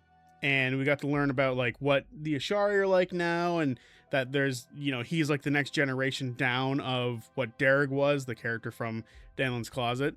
That was a nice thing to see, because Derek was an interesting character and an interesting concept, and that's what he was. He was like proof of concept that Aurum could exist, and I enjoyed that a lot. So then we get the story of him like trying to, you know, find the people who killed Derek and find the people who killed his husband, and who would later severely injure Keyleth, and basically like just go out and try to fix the damage that had been done by the what the fuck was that group called? There wasn't the Paragon's Call. What is the main villain group in Campaign 3 now? Well, it's the Ruidusborn, but that can't be it. Hang on a minute. I'll be back. It was the Ruby Vanguard. I don't know why I forgot that. I think they're a fun group. So the Ruby Vanguard, he was like sort of chasing them down and like all that. And it connected, and in my opinion, really helped Aurum also be somewhat of a main character.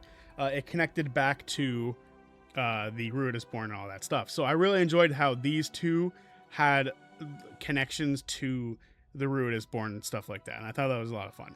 So when it comes down to also, I've talked about it briefly. I love his relationship with Dorian. I think it's one of like, it feels real. Like they went through a ton of shit together, and it feels like one of the most real. I think the only one that's more real is the one between a married couple. So I really enjoy their relationship. I think it's a lot of fun. So with that all being said, I like him a lot. I think he's really cool, and I love the way that Liam uses the battle masteries in combat and stuff like that. My only thing is, with his such like a strong position in the story, it feels like he didn't use that super often. Liam, for whatever reason, took like a back seat in the campaign, which really felt weird. Now, admittedly, it might be because of like how strong of a front position he had in these two campaigns, so it's admirable in that sense. But when you're that connected to the story, I want a character to influence it more, and I just don't feel like Orym did. I feel like Orym sort of sat back and let other characters dictate a lot more, which, again, admirable from Liam, but I just don't think it makes much sense, especially with his connections to, like, higher ranking people. So for me, I think that's going to take him down from a S tier character, because I would like some more agency from the character. That's the only negative that I can think of, as far as I'm concerned. So then we move on to the EXU downfall characters. And it's kind of hard for me to really put into words how I feel about most of them. I think for the most part, Asha, Aiden, Amira, to me, they feel pretty meh. They're all right. It's kind of funny because they're the gods, right? And like, that's the Wild Mother. I think that's the Dawn Father. I might be wrong. And that's obviously the Raven Queen. And for me, these three were kind of just middle of the road. And honestly, I would put Trist there as well. They felt pretty middle of the road. I don't know. I was expecting a bit more out of them. I think Nick, who played Aiden, was really fun and really interesting. I don't know. I feel like with them coming into the story, they should have, and this is going to sound weird, they almost felt like they were playing too much into the idea of maybe we should go away, if that makes sense. Like these, and honestly, Salaha does the same thing. Salaha, these these five, they feel like they played too much into the idea of maybe we're wrong, which I don't think a group of gods going in to destroy something should have thought. Downfall was weird in my opinion in general, because it didn't feel like there was any stakes. These characters weren't going to die. They were going to become gods again. We knew they weren't going to die. So the only one who had like any stakes to him was the emissary. And I'm not going to fucking lie to you. I thought the emissary was so fucking boring. I would have much rather have just seen the Changebringer here with these ones and not this. This was weird. Honestly, like, what is an elemental thing doing for the Changebringer and not the Wild Mother? Like, something about this didn't feel weird. I forget the actor. He ended up playing in, he was the main villain of Jedi Survivor, and he was fantastic in that, and I think he's a great player. I just thought that, like, the character was so boring.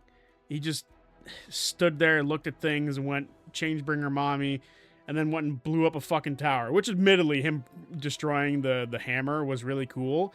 But that's like the only thing he did, as far as my memory serves. Again, what is this stone ice elemental thing doing for the Changebringer? That doesn't make sense to me. Somebody else who's probably more proficient with lore will probably tell me better. But yeah. All right. Moving on to the Divergence characters. Starting with Crocus. I first of all, this was Alex Ward's first appearance in Critical Role, and he was fucking awesome. At least the first one that I can remember. Was he in the Elden Ring one? He might have been in the Elden Ring one. But I love that he was this big, dumb, lumbering thing, and then he picked up the item that increases your intelligence, and then it's slowly revealed that, like, he's kind of the one who started the Cobalt Soul. Like, I loved that. And his sort of, when a story happens, you don't expect characters to drift apart from each other. And that's what happened. It was kind of like he realized that Frida was bad for him.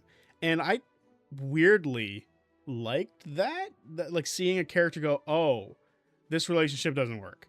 I think that's the first time we saw that in all of this. And it was really fun to see that happen. So for me, I put Crocus up pretty high. I really like Crocus. Crocus is a lot of fun. Alex Ward did an amazing job. And his, like, change, he had the most change, in my opinion, over the entire... Frida had some change too. But he had the most change out of all of this group, the Divergence group. And he was really fun and really cool. Okay, so next we have Arrow. And Arrow is an interesting character to me, because I love his whole, like... His whole thing is, like, guiding people. He's an arrow. He points the direction that you're supposed to go. I really liked that. I thought that was a lot of fun.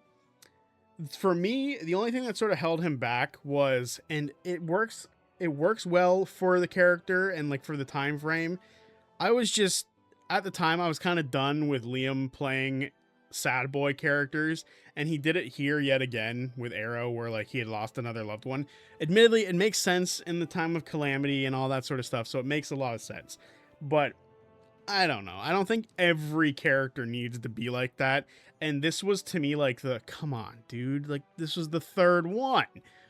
Sorry, this was the fourth one. All of them had lost some sort of parent, lover, or something, or both, and this was that character. He was the culmination of all of this. It happened again, and everything that I like about the character gets dragged down because of that.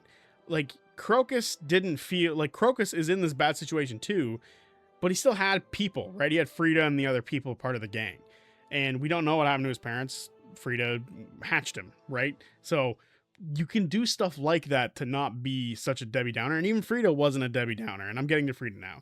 Frida was a fun character. She was a hot mess of a character of like not knowing exactly what to do and like trying to lead people, not really sure if that was something good or whatever.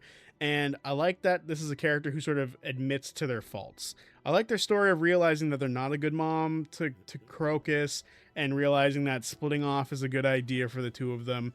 I love their whole, like, she realized that as they were moving forward, that, like, the gang stuff that they were doing before isn't going to work in this new world, and they need to start doing better, and she realized that she needed to become a good person. She couldn't be the cold person she was before. She needed to grow and evolve and become somebody who relied on other people and did good things. That's what I loved about this character. This character and all these other characters sort of all push the idea that as we move into a new time frame, a new era of the world, we need to evolve and change so we can actually make progress. And Frida to me is like the perfect example of that as a character. Do I put her in high? Do I put her in A? I think I put her in A because I really do like Frida, and I feel bad for putting Arrow this low. I don't think Arrow is above these characters, but I would put Arrow above these characters. So I think that's where I'm going to leave Arrow. Garin, you know what? For the reveal at the end, I take a lot of that back. He's A. The reveal at the end is amazing. So Garin, up there as well. You know, fuck it, all three of them go. All five of them go up there. They're great characters. I love these characters. They're fun. Garin was another example of Matt not playing into something, but this time Brennan and Liam played around it and gave him a secret reveal that I get to at the end of all this. I like this character because he was a low wisdom character, and like he was a builder from a previous world, and he had to watch his entire world crumbled around him and eventually would lose his arm. And he watched everything he loved sort of crumble away, and then he was forced into Rybad Coal. And I think that's, again, tragedy. But for Matt, it's different than Liam. This was number 4 of tragic sad boys. This was the first one because Dariax wasn't tragic. And then for Garin to sort of look through the world and like see like, oh, I can make this. And he like put the symbol of I think it was the Allhammer. He put the symbol of the Allhammer into the thing, and he like could feel magic, and he never took a level. The fact that he never took a level was really cool in my opinion, because that was the whole point of this, is that they were commoners and then became something, or in the case of some characters, probably regained something. And I really just enjoyed him like seeing like, oh, I can see like one of my favorite moments is when he found like the dwarven storage room, right, where like there was food and wine and stuff like that, and then gave it to the people. Like that was awesome, really cool. And it's because of his history and his understanding of the world. So Matt was still able to use his understanding of the lore in this character. He wasn't like Dariax, where he was just sitting there being a fucking himbo. And this one was allowed to have some sort of intelligence and wisdom to him, which I fucking loved. And then the reveal at the end, after Arrow died and then came back and grabbed Garin, who was revealed to be the Allhammer. And it was just a super emotional moment because Matt, the creator of the world, is now the creator of the world. And it was just a beautiful moment shared between friends. And I loved it. The storytellers and friends, and it was just a beautiful thing. Then we have Nia, who was the bastion of progress in this story. She was the one who was like, there's going to be a new, like, she was the one who kind of learned initially that there is going to be a new way to channel divinity she was the character who was to teach Vasselheim this. And I loved that little story where she was like trying to find her sister, and it was revealed that she was the Moon Weaver, and they went up to the top, and like they went the wrong direction at first following her, but they had to go off the beaten path to find the answers to then take it back to everybody else. And that was part of her story. And she was a character filled with hope and determination. And I enjoyed that little story for her. I thought it was a lot of fun. And when she came back to Vasselheim, or when she went to Vasselheim, she was able to teach them what they needed to do. And I loved her story. And there was less, it's going to sound weird, she lost her sister, but there was less sadness in her character and just more hope, which I appreciate greatly. And I thought that was a lot of fun. So these characters, in my opinion, are probably, as far as like EXU groups, this is the most this is as as you can see, like some EXU characters are down here, some are over here. This is the most consistent group, and I think they're all fantastic. So yeah, that's where they belong, in A tier. Okay, so we have Kai, Jessup, Padmud, and Sky, Skull Crusher. They're just fun characters, and I enjoy them quite a bit. They're not like anything deep or anything like that. They're just simple kids stories type characters, and a preparation wizard who learns not to just prepare 24/7 to actually use a spell slot. I love them, and the joke of Padmud deserves to be up here. I love Padmud. This was the first time I'd ever seen Brennan as a player, I believe. So this was awesome. Beforehand, he had just been in Calamity, Divergence, and Downfall, so seeing him as a player was fantastic. And yeah, these characters were all really fun. I love that they were all like, you know, it was just, I don't know, it was just a fun time. These characters were a good time. They're not like anything to write home about. I don't think they rival anything up here at all. Frankly, I wouldn't even put Padmud up here as far as writing goes, but the joke of Padmud was hilarious. Like, he was too funny of a character not to put up here. So yeah, his joke lands him up here, but if that joke didn't exist, he'd be down there. So take that with solace. I don't think he's a better character than anybody up here. He's just funnier, and that goes a long way in my book. Okay, here we are. We're at the flock. That's what I call them. They're the flock to me. They're not the magpies. They're not the falcons. They're not the nightingales. They're the flock. That is what I will be dubbing them until they give themselves a name, the flock. So where do they match up with the rest of Critical Role? So Azune is first, alphabetically. And he's with the Einfassen. And the Einfassen and the Cormorant, they're two of the most fascinating families to me. The Taconis and Halovars are just too evil, whereas the Einfassen and the Cormorant feel like they can still have the capacity to be good. And the fact that he's dealing with the Einfassen, which is like the least sorcerer-esque sorceress family, like they feel more like paladins to me, if that makes more sense. And I don't know, I love the Einfassen and the way that he's like maneuvering around them, because they're not the smartest group around, and he's just, the way Azune is dealing with things, and his backstory is so cool so far. But I love his interactions with the Einfassen. I love that there's something brewing with him and Murray. Like, that's a lot of fun. I love that he has the camaraderie with like everybody who is in the Falconers Rebellion. My favorite relationship for him, though, is him and Hal, and how, like, you know, him and Thiazi as well, where up until this point he was like a tool for Thiazi, and he like took the shape of whatever he needed to. And now he's sort of accepting that for the flock. He's doing that same thing and sort of shaping himself and changing for the flock. But at the same time, Hal's kind of asking him not to do that, to be himself. And that's what's really interesting about the character. He's sort of on the same trajectory as Ford, whereas Ford was trying to like follow in the footsteps of other people and then eventually found himself. Azune is doing the same thing. And because of that, I want to put him in like high A.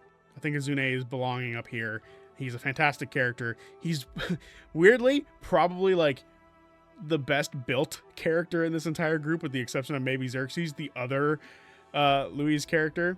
Like, fantastically built as far as like a multi-class goes. He's a monster. But yeah, I think he's fantastic. He deserves to be up here. Maybe as the campaign moves up, he'll go into S tier. But yeah, Belair now. So we have Belair, who is awesome. I love The mask, the Panto is really cool. I like his relationship with Hal. With Hal and Thjazi, it's sort of similar to Azune, but like Azune respected and loved Thjazi and was a tool for him. Belair fucking hates Thjazi and was a tool for him. It's sort of like these two are like the opposite side of the same coin. And the Panto is really cool. I like his relationship with all of the characters that he sort of interacts with so far. Realistically, like, my favorite relationship is between him and Murray. I don't know. Murray's just awesome, I guess.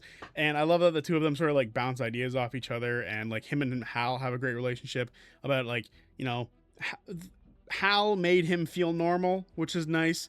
So he sort of respects Hal and absolutely hates Thjazi, which is hilarious to think about. And again, the Panto is really cool. We're now seeing Termina sort of enter into the stuff, and his backstory is going to be becoming more prominent. And we sort of got the reveal that the trickster god Rowan isn't actually dead, but is just trapped, which is a problem. But that is stuff that we're going to learn more about soon. And Belair, I gotta throw you up with Azune. I think that's where you belong. Hal. Finally, a Liam character that doesn't have the same level of tragedy as everything else, which I can fucking appreciate. If it happens as the story goes further, that's great. Like if he loses a kid or something, like that's great. That sounds so fucked up to say. But we finally get a character who, in the story, before the story happens, hasn't lost everything, right? He has only lost Thjazi and his father, seemingly, and his father died longer ago. So he still has Taisha, Elodie, all three of his kids. He has Azune. He has Thimble. Like, there's so much going for this character still that's still alive. I appreciate that so much. And he, like, a lot of people wanted him to be a tragedy bard. I don't actually remember what class he ended up picking, but tragedy bard would have been up his alley, which would have been hilarious if that was what he took. I love that Hal isn't like that. And I love that Hal is sort of struggling with the idea of him sort of stepping into the role of Thjazi a little bit, having to stoke the fires of a revolution, and him not knowing exactly what to do because he's not Thjazi, and he has to do things in his own way. The Kithera was awesome. The whole situation with that and how they built the bridges and everything. A large part of that was due to Hal sort of trusting his instincts, trusting his brother, trusting the paint, trusting those around him. Hal is a fun character, and he's so different from every other like Liam character that he's just leagues above most of the other characters here. He might not be above Caleb yet. He might get there, but I really think he belongs with these two. All right, so now we have Julian. And this is the moment where I think I shock everybody. Hopefully I spelled Julian's name right. I think I do. Nope, not yet. That's all caps. What's going on? I want to make a cool thing, and now I'm fucking it up. I think that's how you spell Julian's name. It might be. No, I had it right. Bam. There we go. Ford and Julian. Ford to me, Ford. Julian to me is Ford level. He is fantastic. Finally, a character who's not restrained from Matt by the same restraints that Garen and Dariax felt. He is finally a character who is allowed to just exist, and he's fantastic. His connection to the houses and the Royce is amazing. His connection to so many characters without necessarily like trying, if that makes sense. It's so good. I love his relationship with Taisha. I love his relationship with Hal and with Azune, and like I appreciate everything about Julian, and I really like his relationship with Thimble. His relationship with Thimble is growing and changing and shifting, and it's so nice to see. And he's a character who starts off as an absolute dickhead, and then by the end of the story, or even by up to this point, we've already seen a massive shift. And he's still kind of a dickhead, and he's still kind of like a selfish jerk, but we can start to see the change in Julian. And that's what I love about this character, is it's very clear that there was a redemption storyline lined up for Julian, and it's been magnificent. And I love the way that he like parallels Thjazi. I've talked about this a million times, so I'm not going to do it again. But the parallel between him and Thjazi, and how Thjazi is his shadow, is just chef's fucking kiss. Julian is a fantastic character. I love that Matt is willing to like hit the big red button with Julian too. If that means he dies, whatever. I think that's really badass and really cool that he's willing to make this character such a strong like story for this character and be willing to throw it to the side. Until his mom says, "Hey, I don't want you to die in a ditch that we can't get you."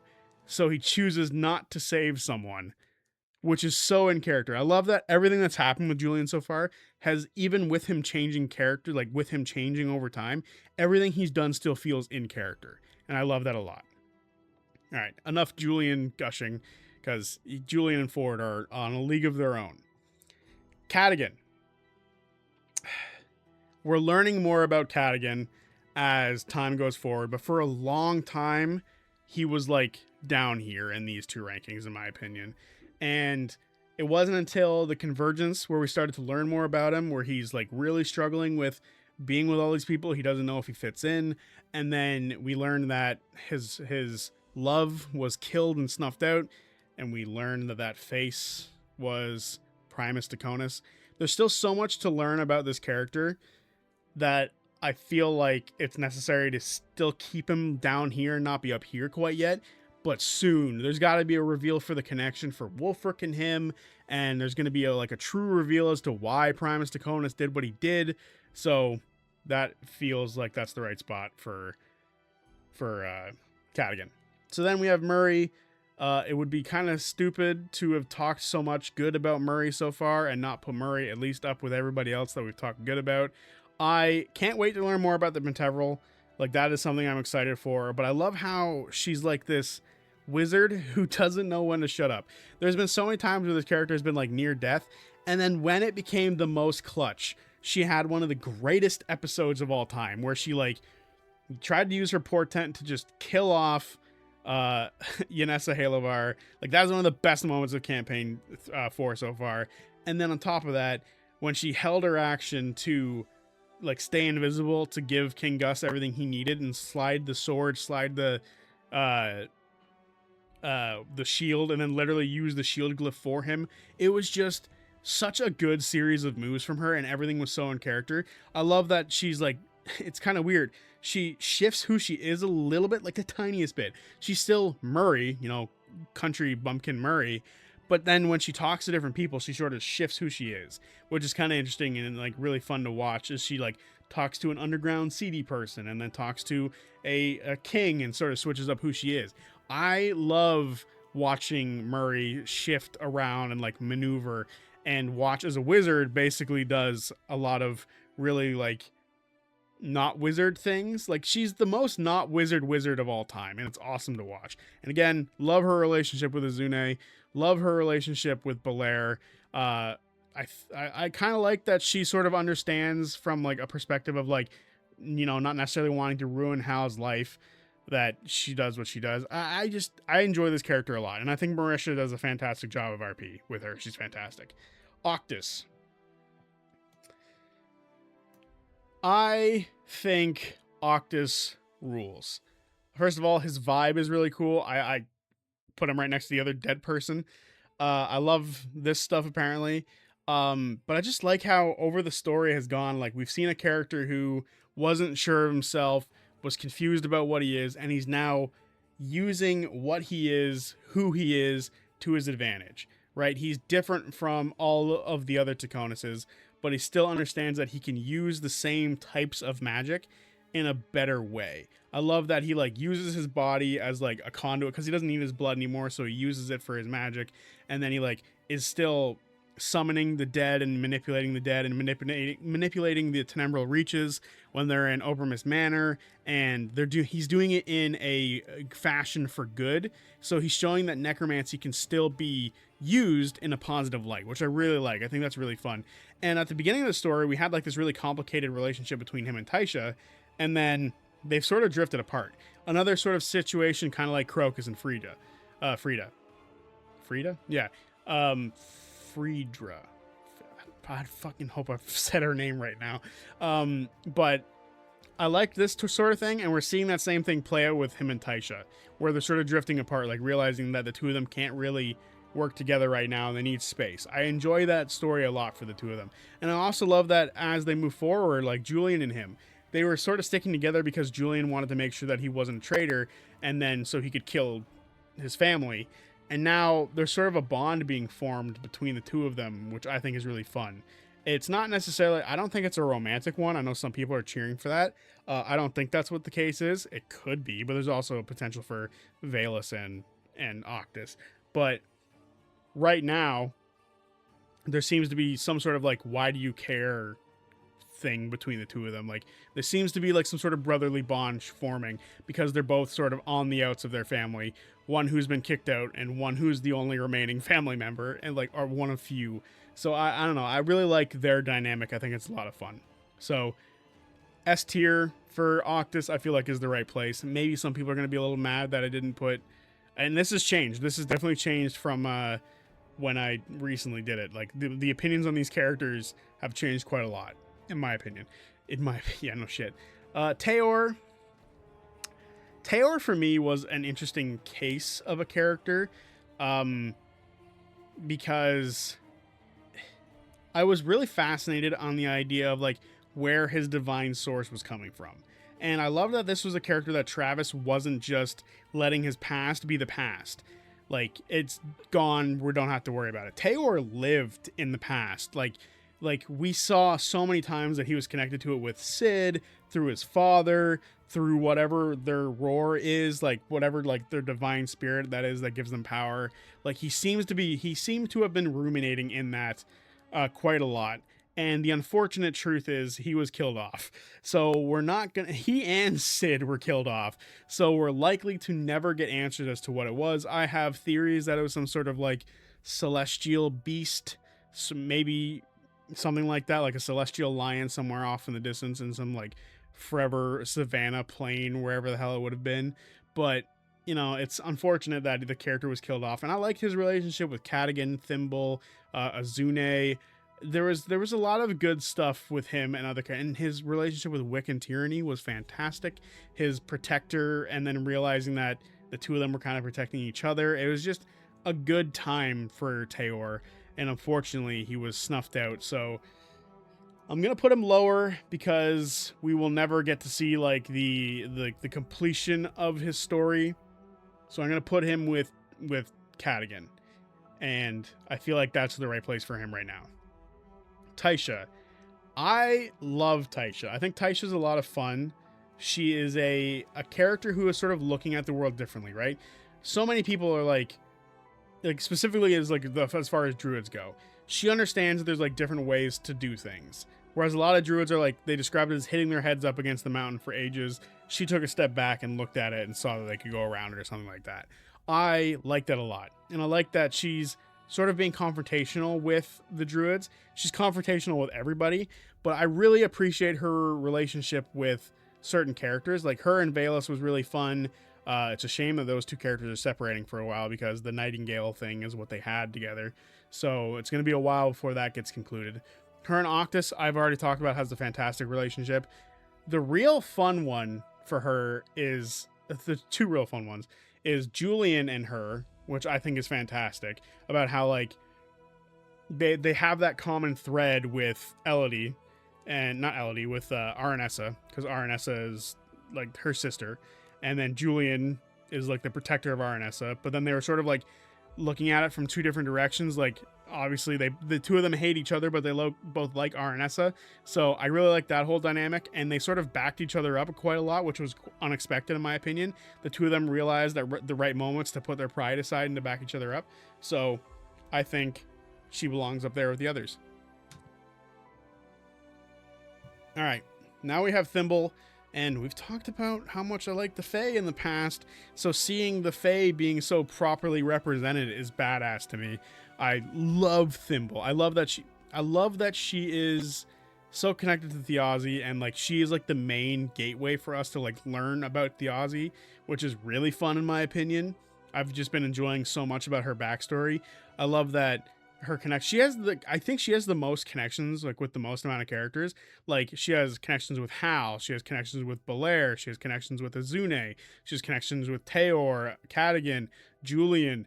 Like she's kind of like the center point. If it's not Hal, it's Thimble. And I love that so much, that she's able to like branch out to so many different people. But her connection to the Fae is super cool. I love that she's now able to like enlarge and reduce, and she's like able to like walk around like a human, and she has like the bracers on, which when she shrinks it becomes her armor. Like that is so cool. And like how a piece of Taylor was left behind for her was really badass. I love the character. I love that she's like willing to risk it all.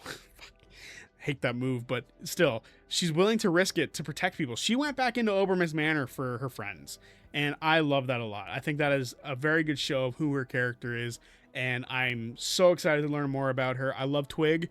Her brother Twig is one of my favorite NPCs, and we've barely seen him. I don't know why. The Huckleberry Finn character of Twig really has sunk into me, and I can't wait to see more of Twig. I'm excited for Twig. Hopefully Twig's okay. And yeah, I don't know. Thimble's awesome. I love her backstory. I love her connections with all of the characters. She's just dope, in my opinion. Tyranny. Be hard pressed not to put her in S. I'm going to do it. I think Tyranny is fantastic. I love Tyranny. I love that she seems to have some sort of secret thing with Julian. I love her relationship with Wick. She has a fun relationship with Taisha. Like, she as a character has like grown. I love her relationship with Cadigan. Her and Cadigan being like he's trying to like calm her down and like teach her things is really nice. It's weirdly, now that we know a bit more about Cadigan, a father-daughter relationship, which I really like. I think it's rather endearing, and him like teaching her lessons and being like, hey, we can't do this. You can be better than what your nature is. I love that relationship between the two of them. But then her and Wick is like the greatest dynamic in campaign 4, in my opinion. It's fantastic. It's so much fun. I love that there's a demon devil connection here. Sharavi is the biggest question mark. Every time we come into contact with like another demon-esque or a Fae-esque, she's just all over it and super excited about it. I can't wait to learn more about Sharavi and other demons, and the fact that she's now a part of the Schemers table has me so hyped for like her to be being like moving around the Halo bars and trying to maneuver and shit. I'm just super excited for that. Looking forward to learning more about this character. She's fucking awesome. All right. Valus is kind of the character.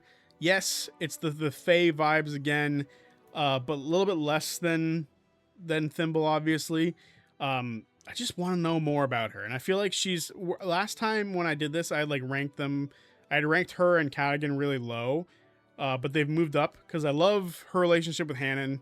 I love her relationship with Taisha. I just want to know more about her. I feel like we don't know all that much about her backstory. We know that she's lost her family. We know that she lost her god. I want to know specifics about this character because I feel like we don't know too much about the Morning Sisters. I believe that's her name. It might be the Morning Veil Sisters. We don't know much about that.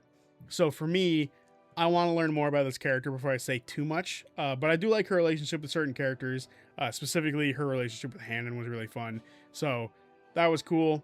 I'm interested to see how, with her being in a different group, with more people who she wasn't with before. I think the only person that she was with before, Julian and Octus are with her now, but she's now also going to be with Belair, and she's going to be with Thimble and Cadigan. So I'm really excited to see how she like connects with these two. And there was already a connection building between her and Cadigan. So I'm really intrigued to see how she connects to more people as we move forward, because she didn't really spend a whole lot of time with Julian, but she's a fantastic relationship with Octus.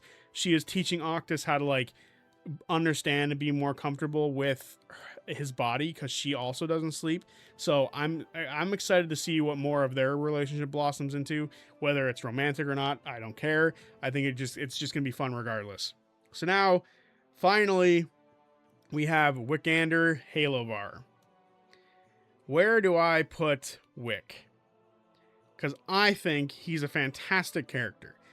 I love his story of being like a chicken shit loser wimp character to what he's evolved into now, a more confident individual, and just someone who, as the story moves forward, I have no doubt in my mind he's going to become some sort of competent leader, which I love. He's sort of similar to Julian. He's perceived to be some sort of piece of shit because he's a Halovar, and he grows and changes. He sees the horrors of the world. He sees the difficulty of the world, and he realizes like, hey, like I need to change. I need to do something. I need to fix things. And he's now accepting that his family is doing bad.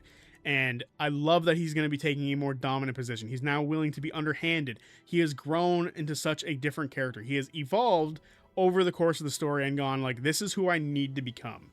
And because of that, he goes up with these two. I can't believe it. I am ecstatic that we have multiple characters now up here with Ford, because I think these two deserve to be up here. I just really do. I love these three characters. I think they're all fantastic. I think I've spelled Wikander right, but whatever. I don't know. Just these three characters are on another level from everybody else. They're from the beginning of their story to where they are now is just such a beautiful change to see, and I love that it's happened. I love seeing these two evolve as the campaign moves forward. It gives me Ford vibes of watching him evolve as the campaign moves forward, and I look forward to them truly. Like, I might be a little early putting them up here, but I just really do feel like they deserve to be. These are my top three characters. Without a doubt, in campaign 4 and any critical role, these are my top three, and they're just fucking awesome. I love all of them. I love the way that they've all changed and grown over their campaign, and I'm excited to see how these two continue to evolve. I don't think they'll surpass Ford, but they are definitely on track to being his true equal up here. So yeah, there you have it. I didn't talk about somebody, but I sneakily put him there. I think this, honestly, looking at it, it looks pretty damn perfect. With the exception of Padmud, I think he's a little high, but the joke of him is just so good. I'm going to keep him there. I think this is damn well perfect in my eyes as to where I would put characters. I'm sure some people are going to heavily disagree with some of my takes on this, but I don't, you know, this is my opinion. And if you disagree with my opinion, that's fine. If you've disagreed with how I've interpreted stories for these characters, that's fine. Definitely up to debate how I've interpreted some of these characters, specifically these three, I think. Maybe even him. But I definitely feel, and these two, I definitely feel that this is how I like it. I'm not worried about it in any sense of the word. I think all of them are in the right spot. You know what? Looking at it, I think there's a character who deserves to be a little higher than he is, and that's Salaha. I'm going to put him at the top of this group because I loved his speakeasy. His robotic speakeasy was so cool, so I think he deserves to be at the top of all of this. So yeah, let me know what you guys think, and sorry this video was 800 years long, but you know, sometimes some longer videos are necessary. But I will see you guys on Wednesday. No, this is Wednesday. On Friday, for whatever video I make next. It might be the recap for Darktoe. I'm not too sure. But whatever I make next, I will see you guys then. And until then, peace.